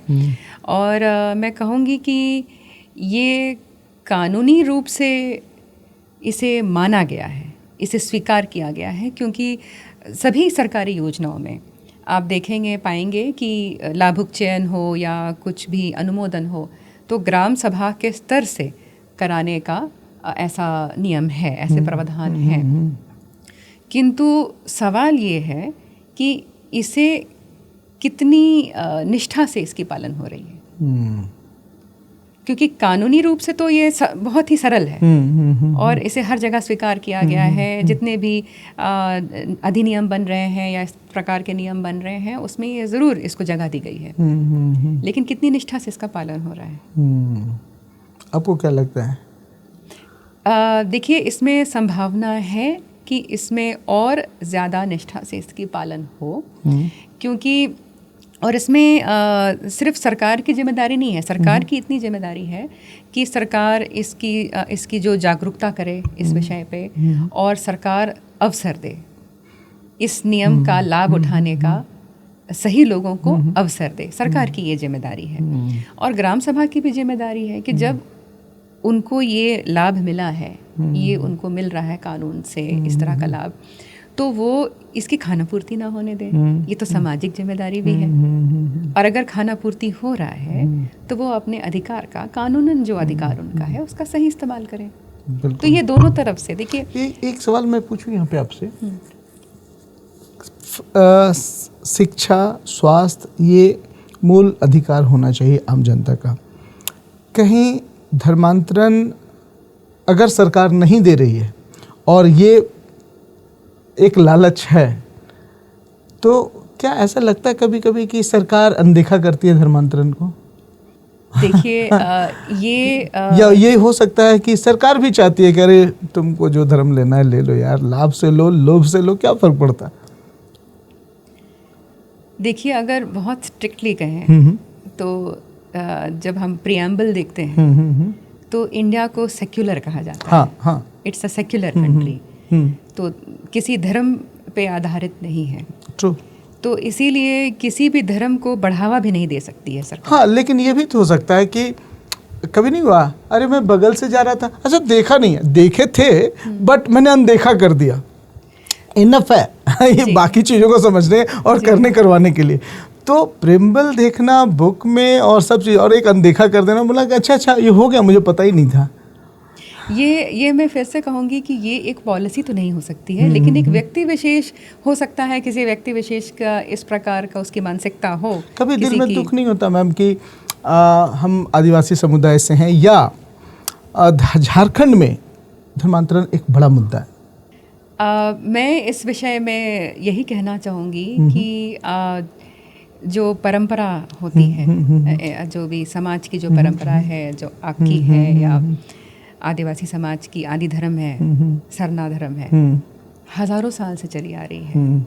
और आज विश्व में भी और पूरे देश में भी एक पहचान मिला है कि किस प्रकार के जो धर्म, जो आदि धर्म है, एक संतुलित जीवन सिखाता है और प्रकृति की पूजा करता है, परिवार प्रकृति से जोड़ के रखता है, संतुलित रखता है। ये एक इसकी प्रशंसा की जा रही है, सराहा जा रहा है। बिल्कुल। और साथ में ही परंपरा की बहुत महत्वपूर्ण भूमिका है, क्योंकि ये हमें हमारे पूर्वजों से जोड़ती है, हमारे अतीत से, हमारे वर्तमान और हमारे भविष्य, सब में परंपरा का बहुत ही महत्वपूर्ण भूमिका है। और इस समाज में भी हमें एक दूसरे से जोड़ती है परंपरा। तो अपने परंपरा और अपनी आस्था का संरक्षण तो जरूर करना चाहिए।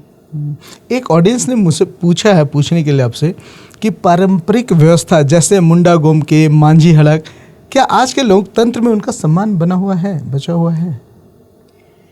पेसा 1996 का यही उद्देश्य है कि आज के लोकतांत्रिक व्यवस्था और आज के आधुनिक व्यवस्था में भी ये जो हमारे पारंपरिक व्यवस्थाएं हैं, हजारों साल पुरानी, इनको उचित सम्मान मिले।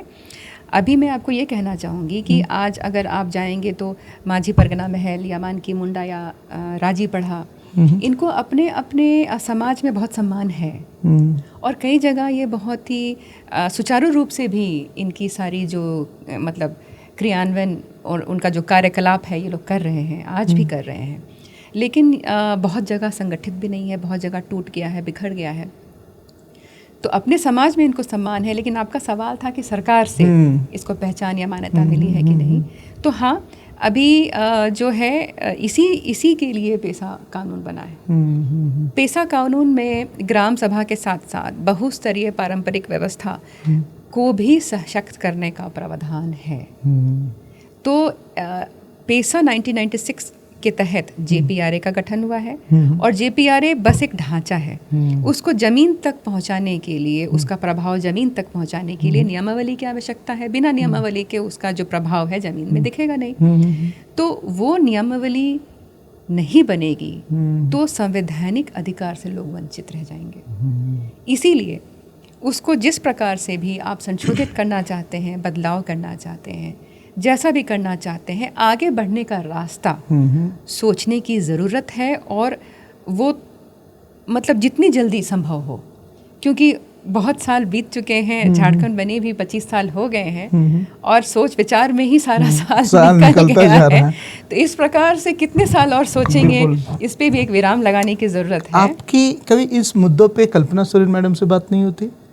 जी नहीं, मेरी कभी बात नहीं हुई। कभी बात नहीं हुई? नहीं। हाँ, वो भी ट्राइबल सोसाइटी से हैं। मुझे लगता है कि कभी आपने कोशिश नहीं किया? नहीं, मुझे इसका अवसर नहीं मिला। Okay. मैंने बतौर अधिकारी पंचायती राज निदेशक ही मैंने काम किया है, और Okay. उसी संदर्भ में मुझे जिनसे मिलने का मौका मिला। अगर कभी मौका मिलेगा तो आप कौन सा सवाल है जो उनके सामने रखना चाहेंगी? अगर मौका मिलेगा तो मैं यही उनको कहना चाहूँगी, और मैं उनसे यही रिक्वेस्ट करना चाहूँगी, अनुरोध करना चाहूँगी कि सबसे पहला तो आज जो पारंपरिक व्यवस्था के सदस्य हैं वो सक्षम हैं, पढ़े लिखे भी हैं, और वो इन नियमों को समझते हैं, तो उन्हें भी उचित मंच दिया जाए कि वो अपनी बात रख सकें, उनकी बातों को भी अनदेखा ना किया जाए। और दूसरा है कि आगे बढ़ने का रास्ता निकाला जाए। सोच विचार और कमेटी बनाना, ये सब 25 साल से तो हो ही रहा है। बिल्कुल। जो भी फॉर्मूला मान्य हो, जो लोग बाधित भी कर रहे हैं, उनसे भी मैं ये आग्रह करना चाहूँगी कि आप जो फॉर्मूला चाहते हैं उसी फॉर्मूला से आगे बढ़ाइए। बिल्कुल। इसमें किसी की कोई ज़िद नहीं हो सकती है कि हम यही फॉर्मूला है और इसी से हम आगे बढ़ेंगे, ऐसी कोई ज़िद नहीं है। जो फॉर्मूला आपको मान्य है उसी फॉर्मूले से आगे बढ़िए, लेकिन उसमें समय सीमा को देखते हुए जल्द से जल्द करने की संभावना ढूंढिए, क्योंकि जितनी साल समाज अपने अधिकार से वंचित रहेगा ये नुकसानदेह है। क्योंकि ये कागज़ में सजाने के लिए पेसा 1996 संसद ने इस कानून को नहीं बनाया था। उन्होंने इसलिए बनाया था कि वो अधिकार समाज के हाथ में मिले, तो इसीलिए ये समाज के हित में होगा कि जल्द से जल्द। मैं एक छोटी सी बात बताना चाहूँगा आपको कि मैं इस पॉडकास्ट को करने से पहले मैं थोड़ा चैट जीपीटी कर रहा था पेसा और जेपीआरए पे। तो मैंने चैट जीपीटी से पूछा जेपीआरए एंड पेसा को लेकर झारखंड में विवाद क्यों है। आंसर देखिए कितना इंटरेस्टिंग उसने दिया। जब पेसा को दबाया जाता है तो जनजातीय समाज की आत्मा और हक दोनों कुचले जाते हैं। क्या चैट जीपीटी जैसा नॉन इमोशनल मशीन समझ रहा है, या एक मशीन समझ रहा है, तो इंसान से कहाँ चूक हो रही है? बिल्कुल।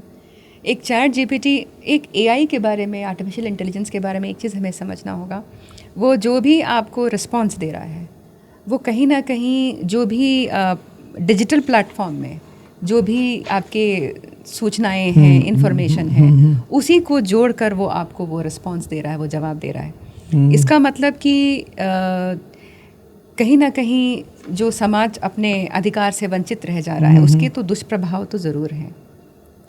तो ये तो एक चैट जीपीटी भी बता रहा है। करेक्ट जी। क्या प्रशासनिक अधिकारियों को पेसा और जेपीआरए जैसी चीज़ों की ट्रेनिंग दी जाती है?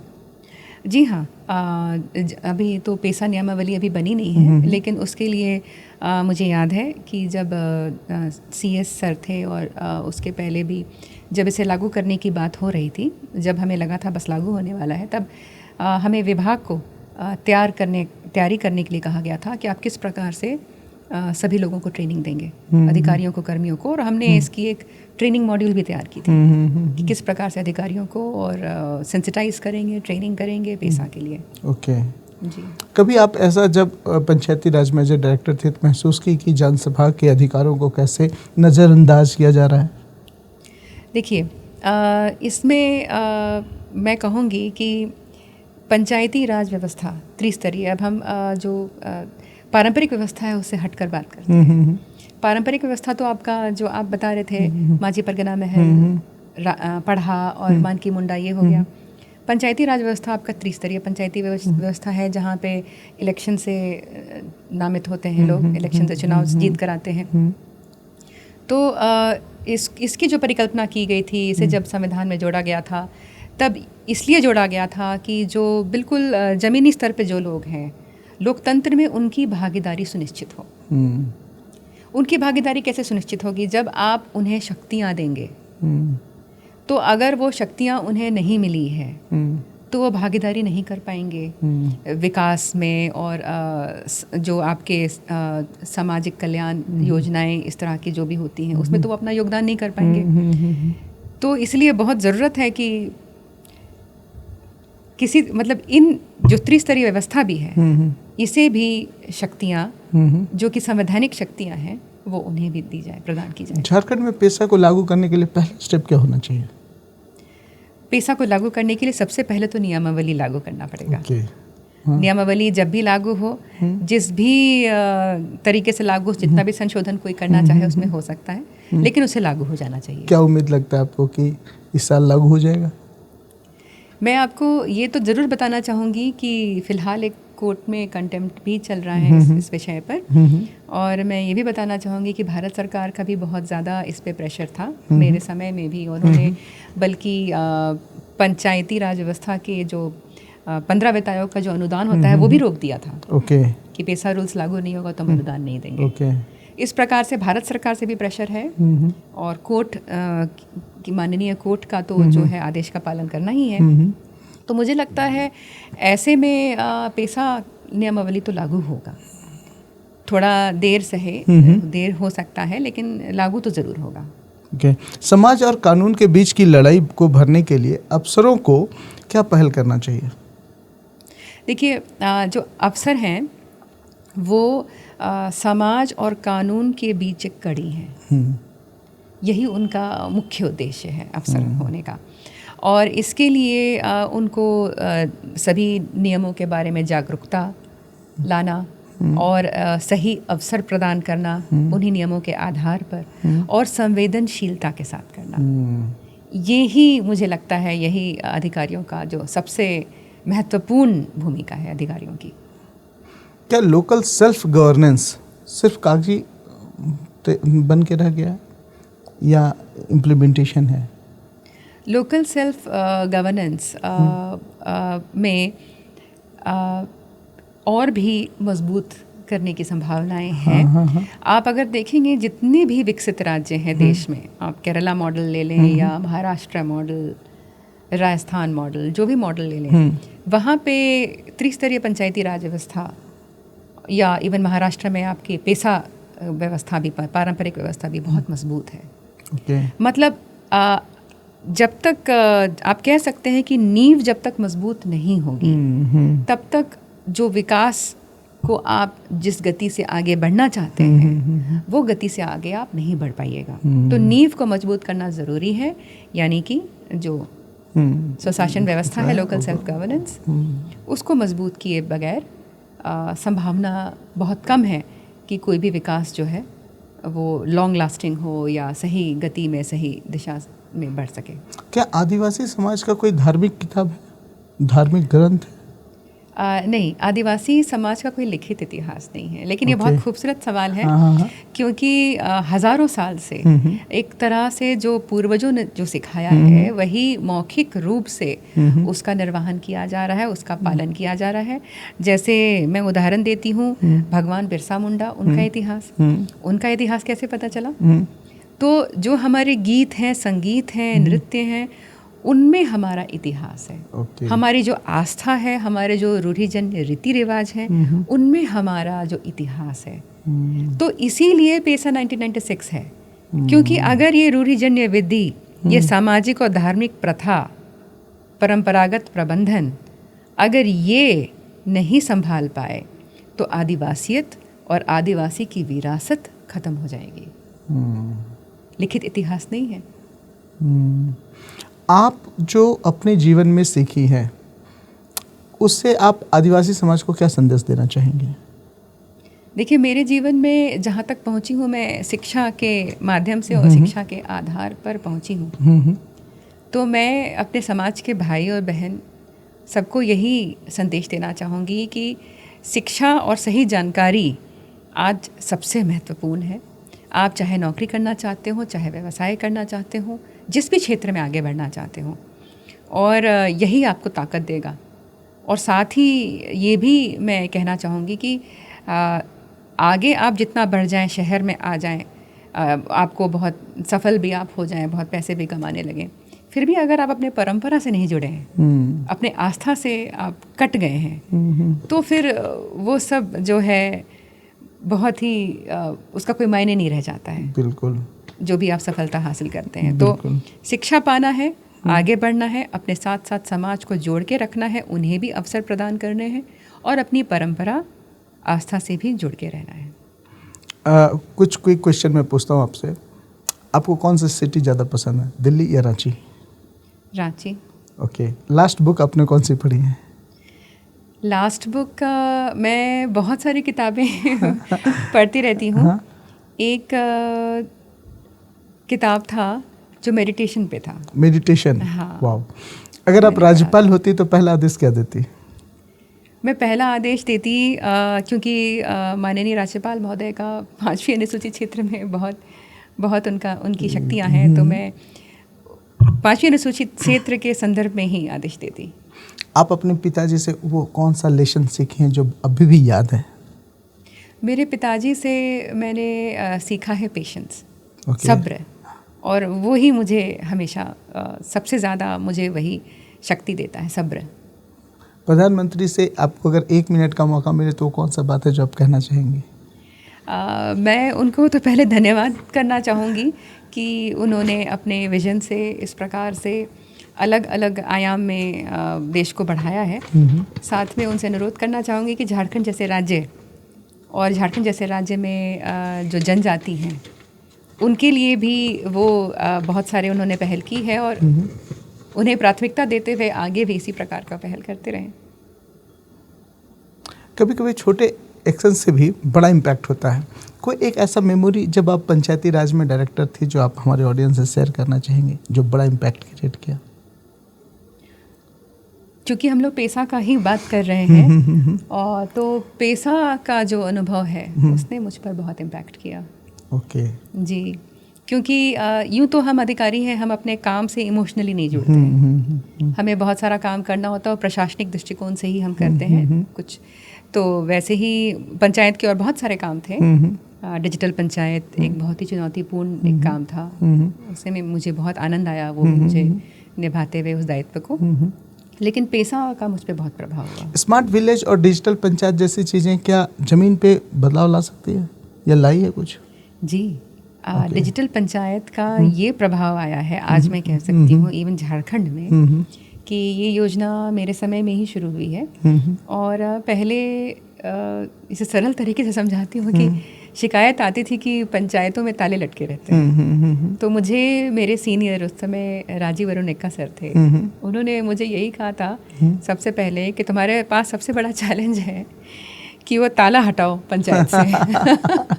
तो ये डिजिटल पंचायत योजना मैं कहूँगी 60-70% पंचायतों से ताला हटाने में कामयाब हुई है। वाह, सुपर। आप महिला होने पदाधिकारी थे वहाँ पे, पंचायत राज में लीड कर रहे थे जब महिला पदाधिकारी। क्या कभी ऐसा लगा कि महिला को एम्पावर करते हैं पंचायती राज में, पंचायत लेवल पे कोई इनिशिएटिव्स आपने लिया? जी, महिला मुखिया के लिए। वाह, सुपर। हाँ जी, मुखिया, झारखंड के मुखिया बहुत विशेष हैं। जैसे मैं कहूँगी कि अभी सब कुछ उनके लिए बहुत आइडियल नहीं है और भी संभावनाएं हैं सुधार की, लेकिन हर प्रकार की परिस्थितियों में भी बहुत अच्छा वो अपना बहुत अच्छा वो परिणाम देते हैं अपनी मेहनत से। और खासकर लेकिन महिला मैं एक इंसिडेंट बताता हूँ जी। कहीं साइन हुआ जी, ठीक है ना, मैं नाम किसी का कहीं का कोट नहीं करूँगा जी, तो साइन में लिखा हुआ था मुखिया पति। हाँ, मुखिया पति। जी, मुखिया पति भी इस पे तो ये तो कोर्ट में केस भी चल रहा है। आप बताइए। जी जी, ये मुखिया पति भी एक विशेष एक प्रजाति है जो बहुत सशक्त है। बहुत सशक्त है। हाँ, बहुत सशक्त है, शायद मुखिया से भी ज़्यादा। मैं ये कहूँगी अपने अनुभव से कि कई जगह जो महिला मुखियाएँ हैं उनकी जगह मुखिया पति ही काम करते थे, और कई जगह मुझे महिला मुखियाएं का ये दुख भी होता था कि वो चाहती हैं कि वो अपने आप को स्थापित करें, अपनी पहचान बना पाएं, लेकिन वो बनाने में नहीं सक्षम हो पाती थी क्योंकि उनके जो मुखिया पति हैं वो ज़्यादा प्रभावशाली थे। तो ऐसी भी घटनाएं हुई हैं। आदिवासी महिलाओं को अपफ्रंट सोसाइटी में लाने के लिए क्या आप कभी कोई इनिशिएटिव लेंगे? जी, देखिए, आदिवासी महिलाओं के बारे में मैं ये कहना चाहूँगी कि जब आप गांव में भी जाते हैं और अगर आप खेती करते हुए देख रहे होते हैं तो आप क्या पाते हैं? महिलाएं खेती कर रही हैं, बिल्कुल लकड़ी ढो रही हैं, महिला ढो रही हैं। दुकान में भी, कुछ हाट में भी सामान बेच रही हैं तो महिलाएं बेच रही हैं। तो आदिवासी महिलाएं सशक्त हैं, मतलब वो वैसी नहीं है कि उनको घर में उनको किसी प्रकार की कोई लज्जा है या आत्मविश्वास की कमी है। वो आगे आने में सक्षम है, उन्हें सही अवसर की बस ज़रूरत है।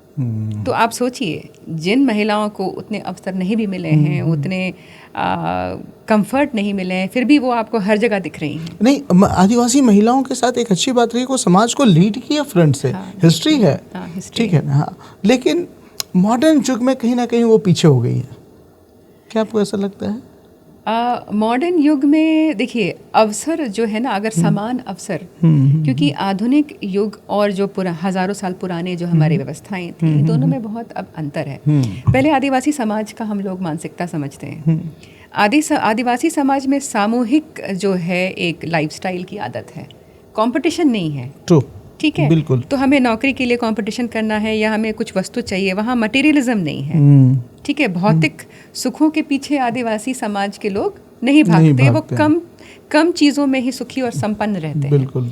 लेकिन जो आधुनिक युग है उसका अलग लक्ष्य होता है। जैसे हमें बचपन से सिखाया जाएगा शहरों में कि हमें वो नौकरी पानी है, तो हमें दूसरों से भाग दौड़ करके आगे निकलना है। सीमित संसाधन है, तो वो संसाधन अपने लिए सुनिश्चित करो, इसके लिए उपाय लगाने हैं। ये मानसिकता आदिवासी समाज में नहीं है, तो वो कॉम्पिटिटिवनेस नहीं है। तो अगर आप सोचेंगे कि आदिवासी समाज का कोई बच्चा वही पढ़ाई करके और उसकी बराबरी कर सके, वो नहीं कर पाएगा, क्योंकि उसकी जो मानसिकता है, उसके परिवार की, उसकी समाज की जो मानसिकता है, वो कंपटीशन के लिए बना ही नहीं है। वो प्रकृति के साथ भी संतुलन बना के रहना जानता है, उसके डीएनए में है। वो सोचेगा मैं समाज के साथ संतुलन बना के रहूँगा, मुझे बहुत ज़्यादा नहीं चाहिए अपने लिए, मुझे मेरे बस काम भर का मुझे मिल जाए, मैं संतुष्ट रहूँगा। उसके परिवार में भी यही है। दूसरों से दौड़ के आगे निकलना है, ये दिमाग में उनके है ही नहीं, ये उनका कल्चर ही नहीं है, ये परंपरा ही नहीं है। तो बेसिकली ये जो कंपटीशन नहीं है वहाँ पे, इसीलिए हो सकता है इस वजह से वो थोड़े पीछे छूट जाते हों। और समान अवसर, जैसे शिक्षा की हम बात कर रहे थे, कितने आदिवासियों में भी जो शिक्षा का दर है वो कम है, तो इससे बहुत फ़र्क पड़ता है, बहुत फ़र्क पड़ जाता है। तो इसीलिए जो मैं संदेश देना चाह रही थी, मैंने जो दिया आपके माध्यम से, मैं आपको धन्यवाद करती हूँ उसके लिए, कि शिक्षा सबसे महत्वपूर्ण है। बिल्कुल। शिक्षा का दर अगर वो अनुपात में समान हो जाए, इसलिए मैंने सवाल पूछा था कि सरकारी शिक्षा को कुव्यवस्था में कन्वर्ट कर दो, स्वास्थ्य को बिगाड़ दो, और फिर बोलो अच्छा धर्मांतरण भी हो रहा है, मुझे तो पता ही नहीं चला। तो वही फिर प्रेमबल और बुक किस काम का। लेकिन जाते हुए मैं एक आखिरी सवाल जो मेरे पर्सनल क्वेश्चंस में से है कि धर्म के परिवर्तन के बाद या धर्म बदल लेने से क्या आदिवासी समाज का कोई भी व्यक्ति या आदिवासी समाज का एक विकास हुआ है? देखिए, ये कहना सही नहीं होगा और पूरी तरह से उचित भी नहीं होगा कि धर्मांतरण के कारण आदिवासी जो समाज है उसका विकास हो रहा है, क्योंकि अगर धर्मांतरण के कारण किसी व्यक्ति या समूह को कुछ विशेष अवसर मिल रहे हैं तो उससे तो बाकी समाज के लोग वंचित रह जा रहे हैं। तो ये तो फिर जो विकास सबके लिए नहीं है वो तो विकास है ही नहीं। तो इसीलिए मेरा ये मानना है कि धर्मांतरण के कारण तो विकास हो रहा है, ऐसा नहीं है। हाँ, ऐसा विकास जो सभी समूह के लोगों को, उनका जो भी धर्म वो मानते हैं, एक समान अवसर प्रदान कर रहा है, तो ही विकास बिल्कुल माना जाएगा, तो ही सही मायने में विकास माना जाएगा। क्या ये जरूरी है धर्म बदल लेना? धर्म बदलना एक व्यक्तिगत चुनाव है। जैसा मैं समझती हूँ कि ईश्वर की खोज हम सब कर रहे हैं, और हो सकता है कुछ लोग ईश्वर को अपने तरीके से खोजते खोजते धर्म का अपना परिवर्तन करना चाहें। स्वेच्छा से जो भी करना चाहें उनका बहुत सम्मान करना चाहिए, क्योंकि भगवान तो एक ही है। लेकिन अगर ये स्वेच्छा से नहीं हो रहा है तो इसको तो कानूनन रूप से भी सही नहीं माना जाएगा। आप इतना सारा समय दिए उसके लिए बहुत बहुत धन्यवाद। दोस्तों, हम बात कर रहे थे आज श्री निशा उरांव जी से।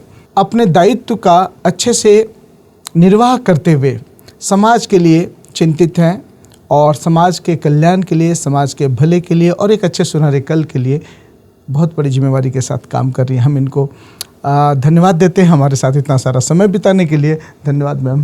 धन्यवाद जोहार। और जोहार, और आपको ढेर सारी शुभकामनाएं आपके नए लक्ष्य के लिए, और इस तरह की चुनौतियों से भगवान आपको ज़्यादा ताकत दे लड़ने के लिए। धन्यवाद। थैंक यू दोस्तों। इसी तरह से हम अपने पॉडकास्ट में नए नए मेहमान को लाते रहेंगे, नए नए विषय वस्तुओं पे हम लोग बात करेंगे। अगर आपको हमारा पॉडकास्ट पसंद आता है तो प्लीज़ लाइक करें, कमेंट करें और शेयर भी अपने दोस्तों को करना ना भूलें। Thank you.